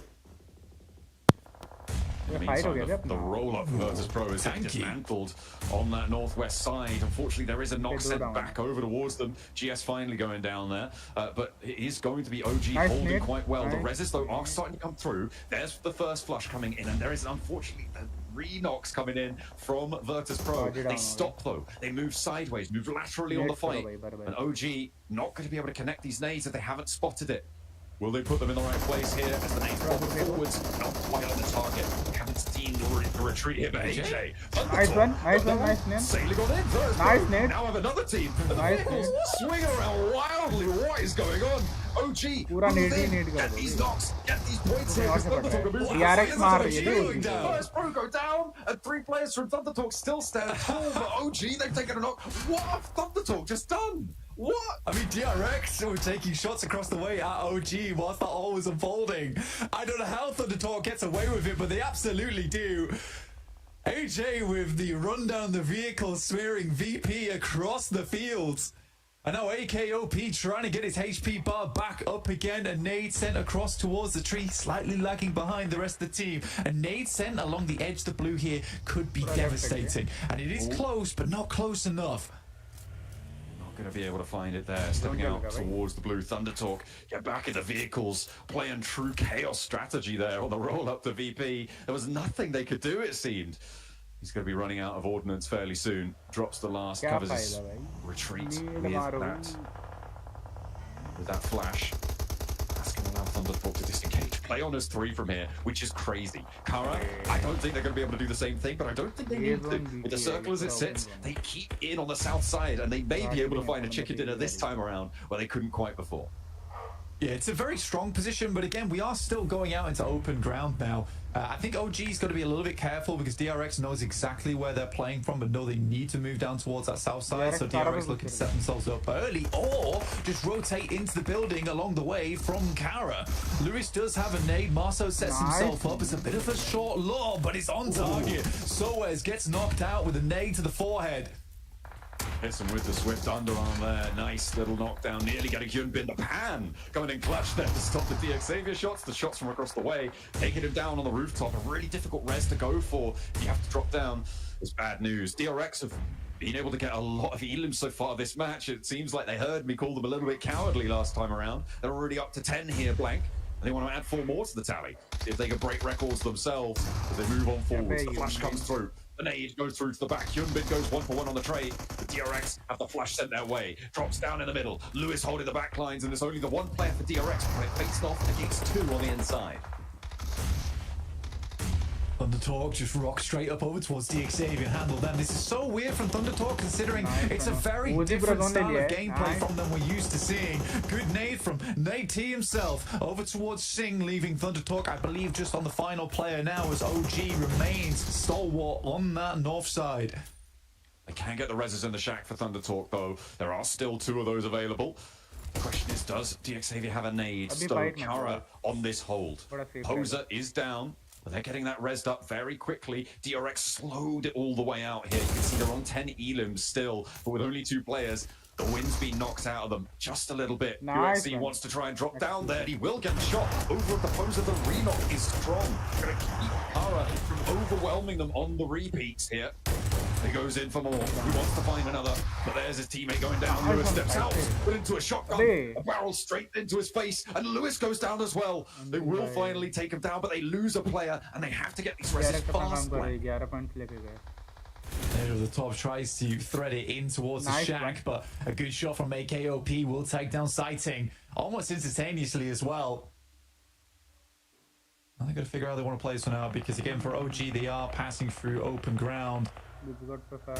I think for ThunderTalk, they desperately want to get rid of DXavier, but Nate, immediate reposition from his side. This is a good survival play for him. Again, DXavier has been on the receiving end of survival plays for quite some time now. We haven't seen a truly dominant game from DXavier just yet. It's disappointing as well, given their prowess, given their record this year. They've had a really, really strong showing, but it's just not coming through yet in the Gauntlet. We'll see what more they can do. Nade's being thrown out by ThunderTalk still. Good, right, they got anything left, and they find an opening. You're kidding me. ThunderTalk just seem untouchable here. Nading Aru off the tree, doing a lot of damage. That's going to be unresable now. The rotate outright. AKOP needs to stand tall. Will be able to do 1 and a second as well. The double knockdown, but across the way, there's still a 3rd player for ThunderTalk going. It's all up for WizGod. It looked like OG might have had the game under control there, but Kara now with the numbers advantage. I'm just so confused at what ThunderTalk's doing in this game. Sighting sending it out again over towards OG. It's like a completely different type of ThunderTalk this game. Nate maybe going for the 1v3. CEO is able to put him down, fires him from the company, and at least will be able to remain up and present. WizGod moves up, and in the meantime was able to take down ThunderTalk. Now, it's a 1v1 technically, as the blue continues to push in. I think they've got time to get these reses off Blank. The blue zone's not going to move for a couple more seconds. They may just be able to get through. Marso will heal. Poser will be able to get up and step out for another sightline. Unlikely that Poser's going to be able to heal, though. Actually, they might still have time here. They do.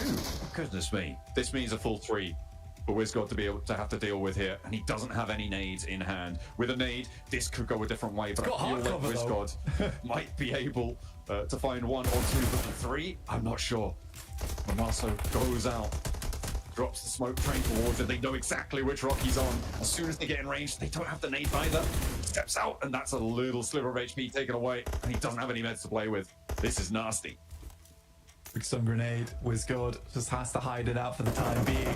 But it's looking close. Can WizGod close this down? It's looking slightly unlikely. Regardless, he has been through the war zone this game and will go out valiantly. But it will be Kara to come off from a 2nd place and 19 points into a chicken dinner. What a sweep from these guys.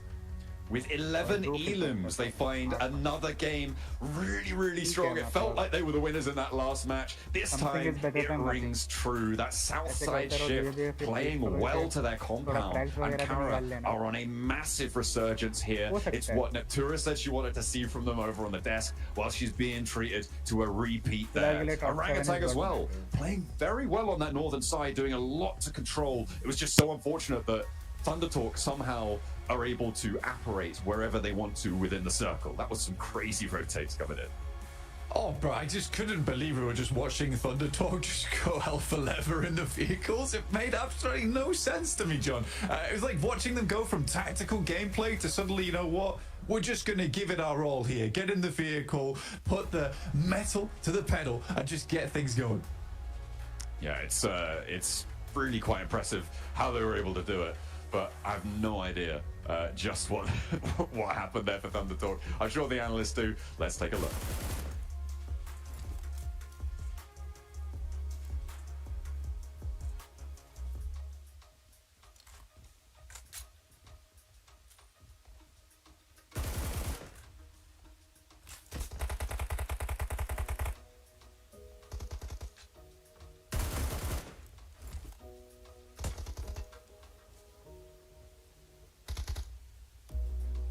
Okay, man, what a game. Are you kidding me? This game had it all. We saw the crazy push from Thunder Talk onto Virtus Pro. I mean, these guys are flexing themselves out, but Kara with the back-to-back chicken dinner. Max. You are the reverse curse. Let's find out for this team. You wanted to see step up, and like the thing is, they drop arm, right? This is their drop location through and through. They love this area, and it was just so lucky for them that the circle ended up going that way. But it was not just a game like we saw for us last match. This is Kara actually zooms away. Building Lewis in particular, top angle versus DRX was just in particular. Just putting Turkey on the map when it comes to the corner. They are the best from their region, which I did not know in the Regnum Kara in this 16 lobby. Right? Yeah, Price coming here. I did know Kara were gonna be a foreskin with it. It took a little thing to get beat, but once they have, I cannot them the edge, the controls that they've got. You know that, like you said, that roof angle was just demolishing for DRX. Really good game, all right, but no match for that angle. And rest of cards able to support those angle great shots. Big stuff coming in from them. I don't know why in my mind this was a back-to-back Kara win because they got such a limited shot. I'm like, wait, in place. It was DRX that did end up winning. I'm like, but no, it almost was a win in terms of how many points they did bring home after that first Erangel game of the day. They're going through the replays here. I think we were quite critical about Alpha Gaming.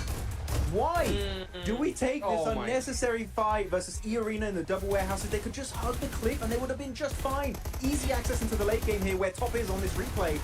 They decide against it. That was a big fumble in my opinion. I'll take it one step further, Max. I'd say that once EA were in the building, they should have let it go. But why are they in the building in the first place? But Tony K coming in here, EA. I mean, this was insane, just insane. He's like, I am Tony K. He's gonna rename. He's taking Tony K's name now. He's in. Oh my goodness. Crazy after crazy play. I loved this game so much. It was just, what was this game? It's just such chaos. Back-to-back chaos in the end game. I did so much. Look, you're gonna see Kara barely. You're gonna see them barely move this high again. Okay, even E-Talk technically, they dropped Milta, so they didn't have to do this game. Orangutan also similar, drop in Shelter playing the northern side. Everyone got in position pretty much phase 1, positioning into phase 2, and then they didn't move much for the rest of this game because there's so many compounds open for the taking early on in this game. They just go there, play it for as long as they possibly can, and hope the circle does eventually favor you towards the end, which it did for Kara. Actually, Kara did do a really nice 2-2 split there. You did see for a second there, 2 players north of the road, 2 players south, to just keep their options open if Tura, and here clearly that was a position that enabled them to get easily into the later stage while really taking no fights at that point. Yeah, it was really nice because they were able to regroup and know when to regroup as well. As soon as DRX started making too many moves, they were like, you know what, it's not worth it, we're going to go over here. And it really did work for them because look where that zone takes them. It doesn't take them out that compound hardly at all. Only until they're up against just one player left that they have to move out of that compound. So really worked out in their favor. And 21 points. Remember, they jumped 11th to 4th place after the game. Now with 21 additionally, where on earth is that going to put them now? Oh my, it's ridiculous. I mean, yeah, they had 5 now 21 and 46 in 2 games, Max, man. Wow. I mean, this is ridiculous. I mean, even talks probably gonna worry about that sooner. They get another game like this. So, what a crazy finish for Kara. I mean, Thunder Talk had that crazy push, right, onto Virtus Pro. My question is to you, Max, man, right? Do you think they do that if they're not in first place with such a big lead, or do you think that is just so typical Thunder Talk at this point? I do think, Hodges, there's a certain level of we've made it, let's have fun with it. No, yeah, right? Again, we know. Oh, by the way, congratulations from Kara being the MVP. Always surprised. Probably going to be MVP of the day, to be completely. But yeah, look, I think there's a certain level of like made it, be comfortable. Let's just try and flex out possible and just not secure their position, playing very aggressive, which actually kind of hurt them right now, because they lost 2 players to Aaron, and of course we did have a Tony K coming in from the arena, also getting the clutch. Maybe they're getting almost comfortable. They're doing some big plays, but you know what? As of right now, it's enough because they still are first with 111 points, 3 wins. Thunder Talk, yeah, they're done. They're in. You're the first team in the Gnolls alongside Vampire. You did it. So good. So good to see. I love that play. Chaos, and I want to see honest. Dude, I mean, just look at Kara. 3rd play was 6 points in total. Like, again, in the 2 games, they have outperformed these teams in their entire day's performance, Max. How crazy is that? And they were in the middle of them. It's been a quick comeback story. Kara, they're still quite a bit away from Thunder. They've just been so damn consistent as a team. But you know what I do want to highlight is the fact that RA are still holding strong onto that second. Right, of course, they're currently tied between third place between them and Kara. This, you would have showed genuinely at the start of the Gauntlet and say, this is what we're going to have at the halfway point of that. I'd say, no way, this is a big, like all the other, and a lot of the teams that are rising star effective regions are at the top. What is going on? PMGC so negative, and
Badri Prasad by Big Saurabh.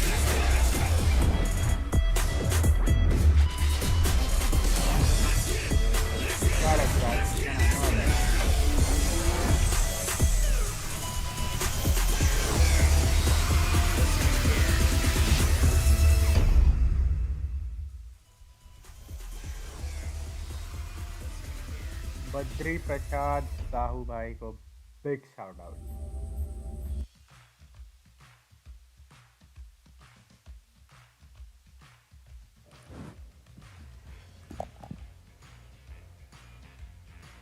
Welcome back, ladies and gentlemen. Halfway through day 2 of the Gauntlet here, and I'm with none other than DRX Hyunbin, a team that has been able to make a big jump up in regards to points. Day 1, 11th place, 19 points. Today, they have scored 51 points, especially with the performance here in Erangel. Hyunbin, you've got a new win in Erangel. You just got a good performance as well. What was the biggest adjustment you guys have made in day 2 for Erangel? 저희 DRX 팀이 어제보다 오늘 점수 엄청 많이 먹었어요. 혹시 어제보다 오늘 좋은 점이 뭐라고 생각하고 있어요? 어제 저희가 했던 운영 방식이 좀 많이 맞지 않았던 것 같아갖고 오늘은 이제 운영적인 부분을 좀 많이 바꿔서 한 것 같습니다. I think that our team has communicated a lot and changed our play style today, so we do very good today.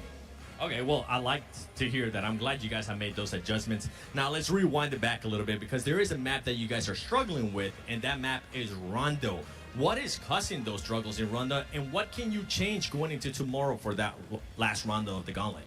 론도 G2에서 그렇게 잘하는지 아는 것 같아요. 근데 혹시 내일 외에서 어떤 노력은 할 수 있을까요? 오늘 론더 같은 경우에는 저희가 이제 중앙을 잘 들어갔는데 저희 스스로 이제 쓸 자리를 잘 못 써서 터졌다고 생각했기 때문에 내일은 좀 더 잘 보면서 생각 많이 하고 좋은 자리에 쓰려고 할 것 같아요. I think we should get to the middle of the map, but we can't do it well today, but we should be good at tomorrow. Is there any team that's causing you any issues in Rondo? 혹시 론도 G2에서 어느 팀이 DRX 팀에게 무슨 어려운 점을 했어요? 다른 팀이 DRX 팀이 론도 팀에서 론도 팀에서 DRX에게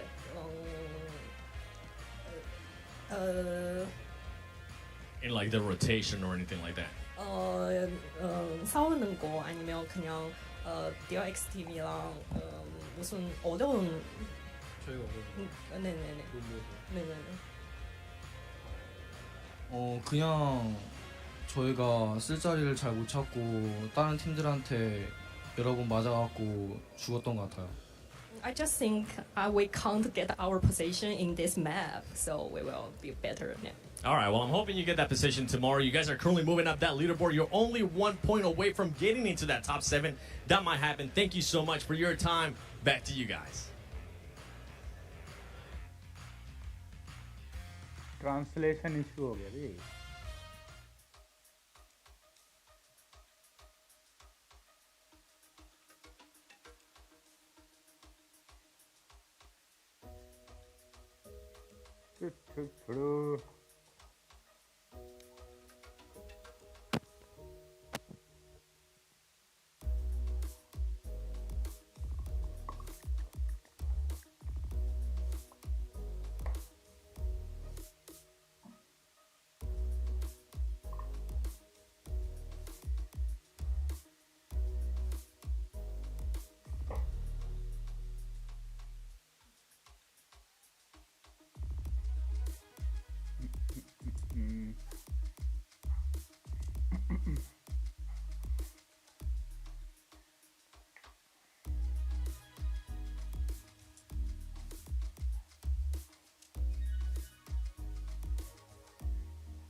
All right, we're getting geared up for the next match here. We passed the halfway mark on the Gauntlet, and we are getting towards a bit late in the day for some of our teams to start to step up, certainly from the bottom of those tables. We saw, obviously, Kara have a massive resurgence coming in towards the games today, those two back-to-backs have been absolutely incredible.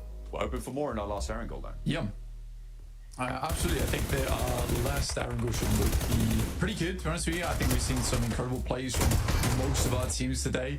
Here's a quick recap of what has occurred over the last 3 games. Obviously, there was some fantastic stuff. And I think Kara's the big storyline so far. An incredible comeback overall. OG making into multiple of the late game circles too. And then Thunder Talk suddenly deciding once they hit triple digits, they're going to go on the aggressive. Because that last game, they were just decided, you know what, we've had enough of being in dock. Let's just drive around like madmen. Yeah, why not? You know, give it a go. They've done everything else successfully. Why not try and break the mold a little bit, right? Make it a little bit more exciting for yourselves. Seems like they are on easy street at the moment, certainly if you look at their points tallies. And with that match, I mean, they basically locked themselves in, right, for the finals. There's pretty much no way that they don't go. There wasn't before. It's almost definite. It's definite now. I really don't see them. Yeah, I mean, they're not. Let's put it that way. They're not dropping out from top 7.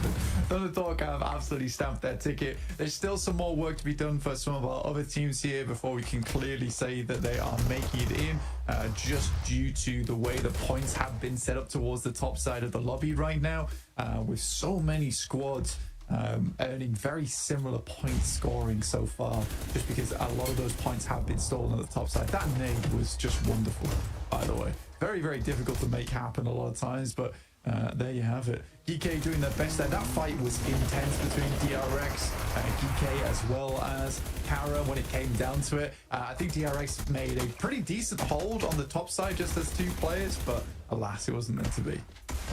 I mean, this setup as well on that south side, for one of the top players to go down was pretty nasty coming through from Aaron on Ulf. The RX as well on the warpath in the match. They were able to do quite a lot during that game. A huge number of elims added to their tally, where last game they really were reticent to do so. Top 4 players, though, coming on through. CEO still grabbing that logo. Like a tiger, like a lion, maybe. I don't know. But either way, he's top of the pride right now with 6 elims and 688 damage on that match. I like how you went for tiger, lion, and not the wolf, like the logo. But yeah, it looks more big cat than big dog, but either way, he's simple. Yeah, I guess so. Kekse from DRX, 1,000 damage done total, which is not bad at all. Revo, despite, you know, Alpha 7 not being in a lot of these games and kind of doing a little bit worse for wear today, still up there at 791 damage done total. But yeah, I think for Kara so far, just an incredible suit of games overall today. The 19 elim into, not quite getting the chicken dinner, into just getting the chicken dinner. Really does take the cake there, though. Very, very fun stuff coming through. And Thunder Talk with their back-to-back at the start of the day. I'm hoping that we'll see other teams doing well in terms of chicken dinners towards the end of the day today. Maybe some other contestants added to the mix. I mean, it's still very possible for anyone to jump up towards that boundary. It is starting to get a little bit more unlikely for teams like GK, who are currently very much lagging behind everybody else, to see what they're going to be able to go for in the rest of the matches that they have. But they still got half of the games they have left to play.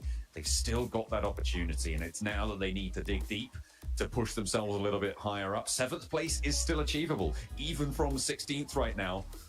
You do not want to be getting pushed down towards the league stages with the rest of everybody else. It makes it far more unlikely that you're going to be able to nab yourself one of those finals spots, which is what everybody's looking towards. Yeah, I mean, it is quite generous as well, the top 7.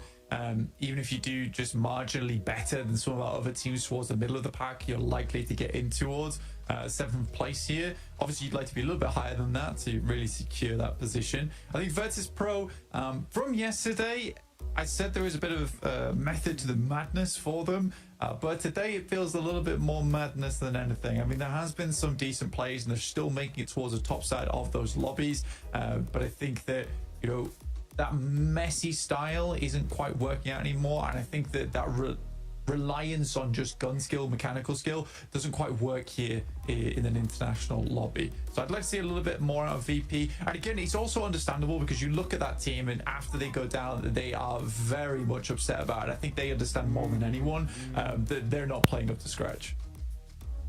Yeah, it's going to be noticeable from within their own ranks. They're not blind to it. It is the sort of thing you do need to keep under advisement.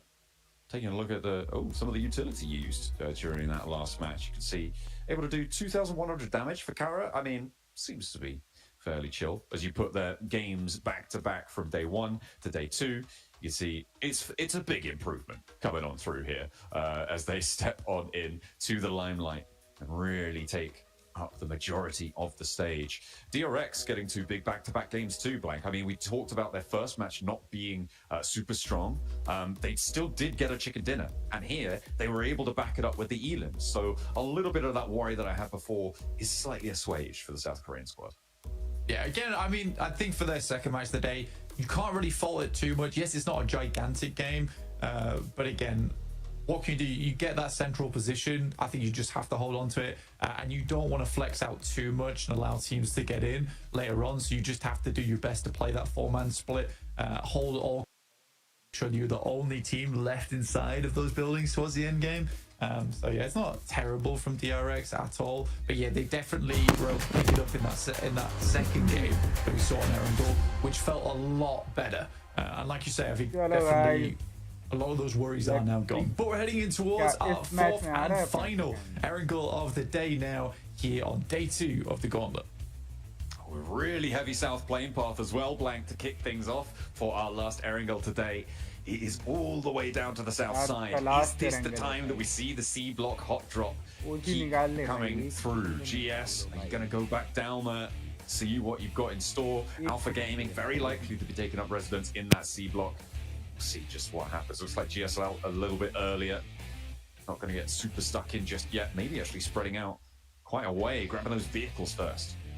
Yeah, I mean, they played this last time as well, where they kind of played on the western edge of Sosnovka and just preferred to play that one out and just gave Alpha Gaming Sosnovka in general, which seems to be working out for them. I mean, they can certainly play that position and get some good vehicles from there. And Luto, it's a bit more of a split drop for them, but to be honest, I think come day 2, again, we talked about this earlier, is that I think they realized that APG is quite a stubborn team, despite them not looking extra hot in the tables. You'd rather just not fight them if there's another option available to you, which there absolutely is with this western drop for them. But yeah, this is one of the harshest circles here on Erangel, very much far on the south side. We'll see where the circle pops up to, directly over towards Yasnaya. So there's still a possibility to move out. Alpha 7 going towards their secondary drop spot in Lipovka, which is absolutely fine for them going forward. I'm curious to see how R8 plays this one out, because they'll maybe go over towards South George with vehicles and then wrap over the top of Severny potentially.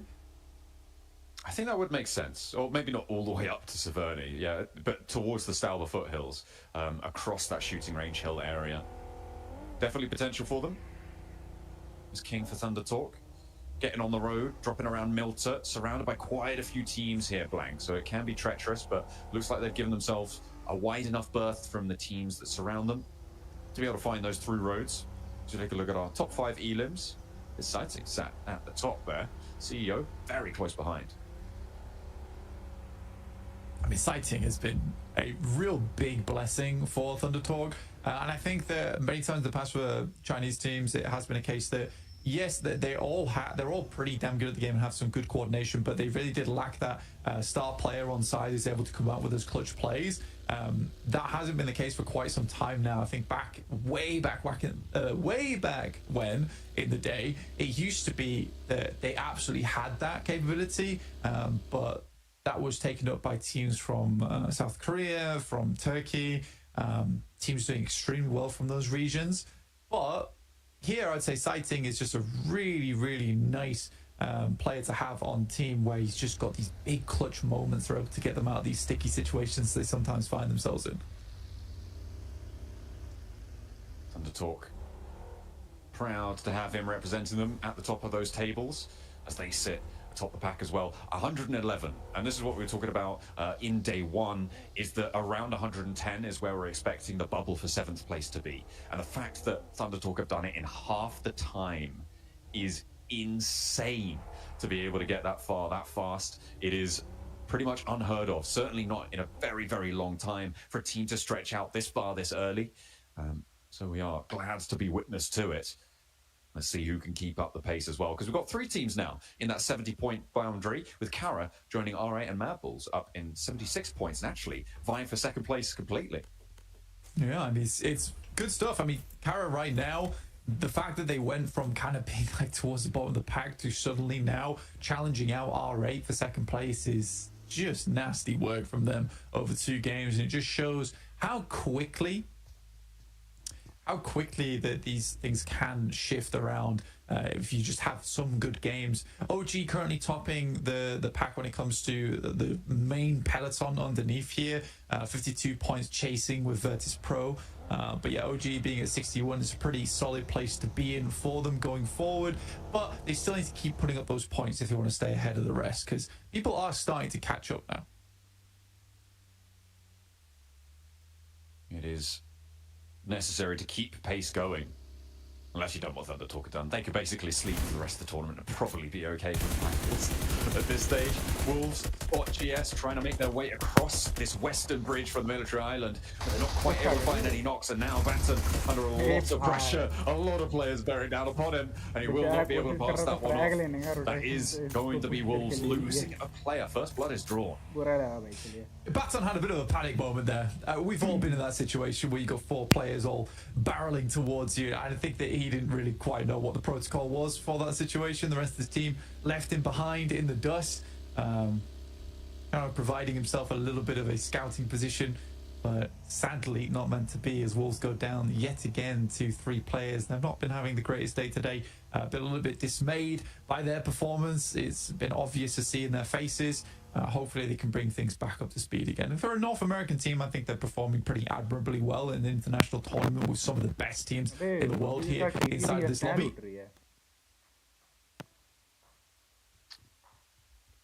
It is a big set of representation to come up against in this lobby. You're right, it's literally the best in the world at what they do here for PUBG Mobile.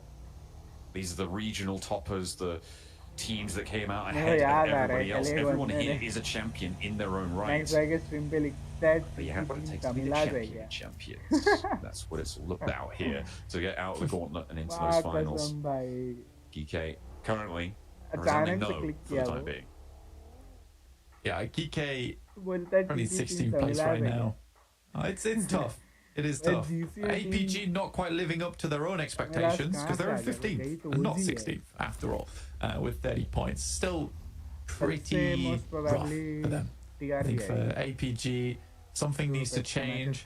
I don't know if I particularly don't think it's going to change here in the gauntlet. I genuinely don't think that they're going to make it into the top 7. I think this type of gameplay is just not on par with the rest of the lobby right now, and it is frustrating to see, because I think a lot of people at home understand that these are some of the best players in the world, and all of them have incredibly high namesakes, but right now it's just not meshing. It really isn't meshing as they come into contact with Regan Kaya. Silas looking not to go down early. Quick duck there to get out of the way of the bullets and sent his way. Won't be able to stay alive for just a little bit longer there. The roll up for Silas with the nade, looking to try and find one of Alpha Gaming. Good arc on it, but they've already got away from it. And Top hops into the car last. Alpha Gaming, I don't imagine that they're going to want to push this too hard. Don't need to press the issue just yet. On the other side, Regan Kaya may be looking for something here. If Ziol gets a little bit too big for his boots, then I wouldn't blame him, but he does back up. Slam it into reverse, hit the compound with the UAZ. See a little bit more safety. Yeah, still taking more shots here. Reefus even taking shots to the face as he gets inside the vehicle. Again, good stuff from Regnum Kaya. I mean, they're kind of low on ammo, etc., but they're making sure to take shots towards the vehicles whilst they can. Even that Dacia starts to smoke a little bit now too. Getting a little bit too smoky there for their liking. Has to hop out. Reckon Kai with a lot of control over towards Alpha Gaming, but teams are going to be moving in around them as well, so they do need to stay on the swivel. You can see Ulfa pushing in on that west side. You've got all the teams out there looking for a slice of it, but that is a big shift out to the west. Great for R8. Look at the position that's afforded them. Oversight from the compounds at the top of the hill over towards the Rosok bridges. Yeah, that's an incredible position for them. It is a little bit tough to hold sometimes with teams bearing down upon you from that north side, but I think R8 has a good chance to make it happen. I think they just need to not get too distracted by that southern bridge, because I think that's a trap that a lot of teams fall into when they play that position, is they get too focused on holding teams out and end up getting backstabbed. In this case, probably by GS. So I think for R8, they've got a strong position right now. Just hold on to it for the time being. But it is a hard shift over towards the western side, and teams like VP, OG, PK are all going to suffer because of this. Reckon Kai having a tough time against Joker on the spray now, but they will be able to get around those bullets and their way, playing up towards the bridge. We know that Reckon Kai can play these bridge splits quite effectively, but they haven't managed to get anyone across the river just yet. Maybe have to go a little bit faster there. We'll see if they're able to manage it. In the meantime, Alpha Gaming find another player from the Wolves, and now they're busted down to 2. The PMSL America's champions having a tough time of things against one of our, well, currently weaker teams, right? It's just crazy to say that it's Alpha Gaming. Yeah, it really is. But I think that we absolutely can say at this point. I don't think it's unnecessary to keep saying that this is a prank at this point, which is sad. It is definitely sad to say, but we'll just have to hope that they come back stronger in the group stage. And if that's not the case, well, it just wasn't meant to be. Teams have made their way up to the north side. You see Alpha 7 moving over the top to past the Stalber Hills. Now further in, you've got OG as well, actually very close, getting kind of intertwined with this rotation of Alpha 7. Tanky, Tusky shot, and it's obscure. That land the headshot to pull him out of the vehicle. That's going to be an easy rundown for Guizhou as well. No chance of getting that one back up. OG playing on as 3. And with that spread to the north, it might be a little bit of a meat grinder up on the north side.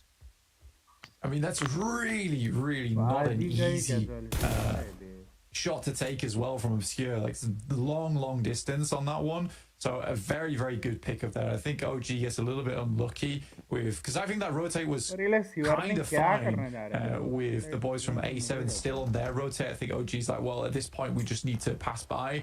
But for Obscure to hit that shot, I think that's like, that happens only a few times, and it has to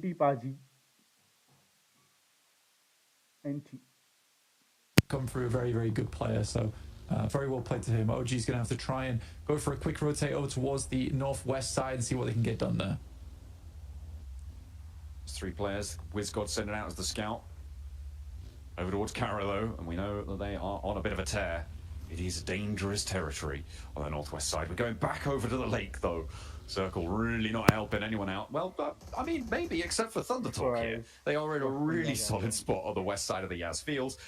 No one really going to be able to approach them from their east side. That west side approach from the bridge going to be so tricky. Rectum Kaya, they're going to give it a good go, though, before Thundertalk have managed to go for the regroup. That approach from that south side is probably the only time where they'll find it, but that wall keeps them so safe in the compound. And maybe they'll just play in the shadow. Yeah, potentially here, John. I think for Regnum Kai in particular, it requires very much in terms of taking shots over towards Thundertalk, Wolves, as well as Ulf as they make their way through. You can see on our screen, Wolves able to pick up the Wizard Tower. Coops. Doran, the 2 players alive for the Wolves. Kai trying to get across, trying to play another bridge split, but not going well for Loxy. Not going to be allowed to stay on that far side. Surely they knew that was going to happen. Regnum Kai now have to play on as 3. Yeah, I think that Loxy knew that it was happening, which is why he was trying to cross back in towards the rest of his team. But Thundertalk got there so quickly and set up so fast. I mean, the rest of the team is not even in position yet. This is an awkward circle, right? With Yaz Lake being over towards that northeast side and the river that splits in between, it's very undecided where this is actually going to end up. So I think teams are struggling a little bit. I think I would prefer to be over towards the southeast side, though, just because it's where a lot of the field is. If you can pick up a position here early and it does shift down towards the southeast, you're going to have a much easier time than a team that confirms over towards that northwest side, and you have pushing over towards there is a little bit easier. There's more cover, more hillsides to work with. I feel like one of the sleeper positions here is maybe the bridges to the east of Rostock. If you can get around that and stay safe for a little bit longer, I feel like you have access to both sides of the river where a lot of other teams just won't. It looks like DXAV got to try and careen the remainder of their players down towards that position, but they are drawn short on the approach. The shots ringing out from Hyunbin and the rest of DRX as well, making that a very difficult escape for the rest of DXAV.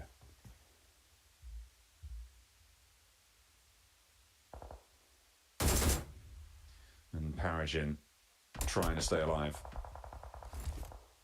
on that south edge. Kike on the northwest in the meantime with the blue zone pushing them in. Kara are their guards, and that is going to be a real tough approach. Regnum Kai chiming into the backstop for DXAV. The other two a little bit closer to the river. And now OG making their dash, trying to regroup with WizGod. Moving across the open ground, they managed to get through the first salvo of bullets, and they find the cover. Will they be able to survive long enough to regroup? There's already a knock, there's already a second as well. They desperately need to find some sort of cover, some sort of respite, but the shots are ringing out from every single direction around them. R8, Arena, you've got Kara as well, who are going to be putting some pressure onto this one, and OG are having a real tough time of it on their approach. Not allowed in at any turn, and they will start to fall, start to crumble in the face of it. AKOP, the last to stand. Nobody quite making their way on through. He's playing dead. I love it. Dealing the final blows. He's actually working right now. Oh, damn. I actually thought he got away with that as well. I think it's a cool play to make because you just stop dead and you're like, I am not here. Trust me, please. But yeah, unfortunate stuff will go down. That's OG going out in 16th here. Will not be a good result for them. Unfortunately, the Arena somehow getting through on the hovercrafts, giving themselves a nice big burly buttress to keep themselves nice and safe. Prop themselves up on. Kara moving over towards the lake because there's a lot of water in this final circle. Well, these final circles here, Blank. It is a real tough time. Keeps the whole lake in, but doesn't keep the far side of it in through the next zone, which makes it impossible to rotate around that way after the next maybe 30 seconds have elapsed. It's kind of frustrating for Thundertalk as well because they played this 2-2 split and it actually was such an insane play. I will say though, it was very greedy, but if it paid off, they would have both been able to move down towards this southeast compound and they would have had a very good game off the back of that. Now it's up to APG to move towards that north side and pick up that compound off them, but APG still doesn't really know whether there's only two players within that building, and it's likely something they'll think about doing a little bit later. They have to clear Mad Bulls as well on the southwest side. Carrot's still going strong, but only with two players. Also. This is a very rough circle to play, and this is exactly why I say that you kind of want to confirm down towards the southeast side. If you were already there, you didn't want to move, just because it is so difficult now for teams to find purchase in the circle from the northwest. Surely they knew that was going to happen. Regnum Kaya now have to play on as 3. The rest of the team is not even in position yet. This is between. It's very. I think I would prefer this if you could. Much easier time than a team. There's more here as maybe feel like you have to try and 5 in time with a blue guy chiming in. They managed to get through the first salvo of bullets and they find the cover. Will they be able to survive long enough to regroup? There's already a knock, there's already a second as well. They desperately need to find some sort of cover, some sort of respite, but the shots are ringing out from every single direction around them. R8, Arena, you've got Kara as well, who are going to be putting some pressure onto this one, and OG are having a real tough time of it on their approach. Not allowed in at any turn, and they will start to fall, start to crumble in the face of it. AKOP, the last to stand. Nobody quite making their way on through. He's playing dead. I love it. Dealing the final blows. He's actually working. Oh, I actually thought he got away with that as well. I think it's a cool play to make. GS, they try a wide wrap, but it was not going to work. In the meantime, plenty of damage being done around these bridges, and R8 are going to be moving out on the south side. Regnum Kai it's actually a tough game to play because Hello, guys. there's a lot of angles, That's at least it for R8, that they can for still the pick up, and then R8 plays that stream. position after them. Still We'll so back much and water in this one over towards that north side. E-Arena playing this building that's slightly on high ground is Last pretty good match, for them going forward. And no one is even thinking to look over the towards best. Thundercloud right now. I think most teams assume price that's a nikal do bhai. four-man squad there, which does give their position a little bit of defense going forward. लेकिन आज उतना नहीं है. That's always good to be able to spike out a little bit bigger than your reality. In those situations, it is a valuable asset. APG Last match भी अगर निकाल moving into the very, very west borders of Yasnaya. It's a difficult role. Like you can see, Doc is lining the vehicle up because they do know that they need to move fast on this next exit. The question is, where do they go, right? There's a couple of buildings further down the road. The arena are going to be very close to them, though, and it's going to be a difficult push to it with Virtus Pro as well on the north. I mean, that's very, very dangerous. That's it for today, guys. मिलते हैं कल एक नई live stream पे schedule कर दूंगा. As much as possible, but again, I think Final 7 is a very, very difficult push down towards the south side to make this happen. मिलते हैं कल. All right, though.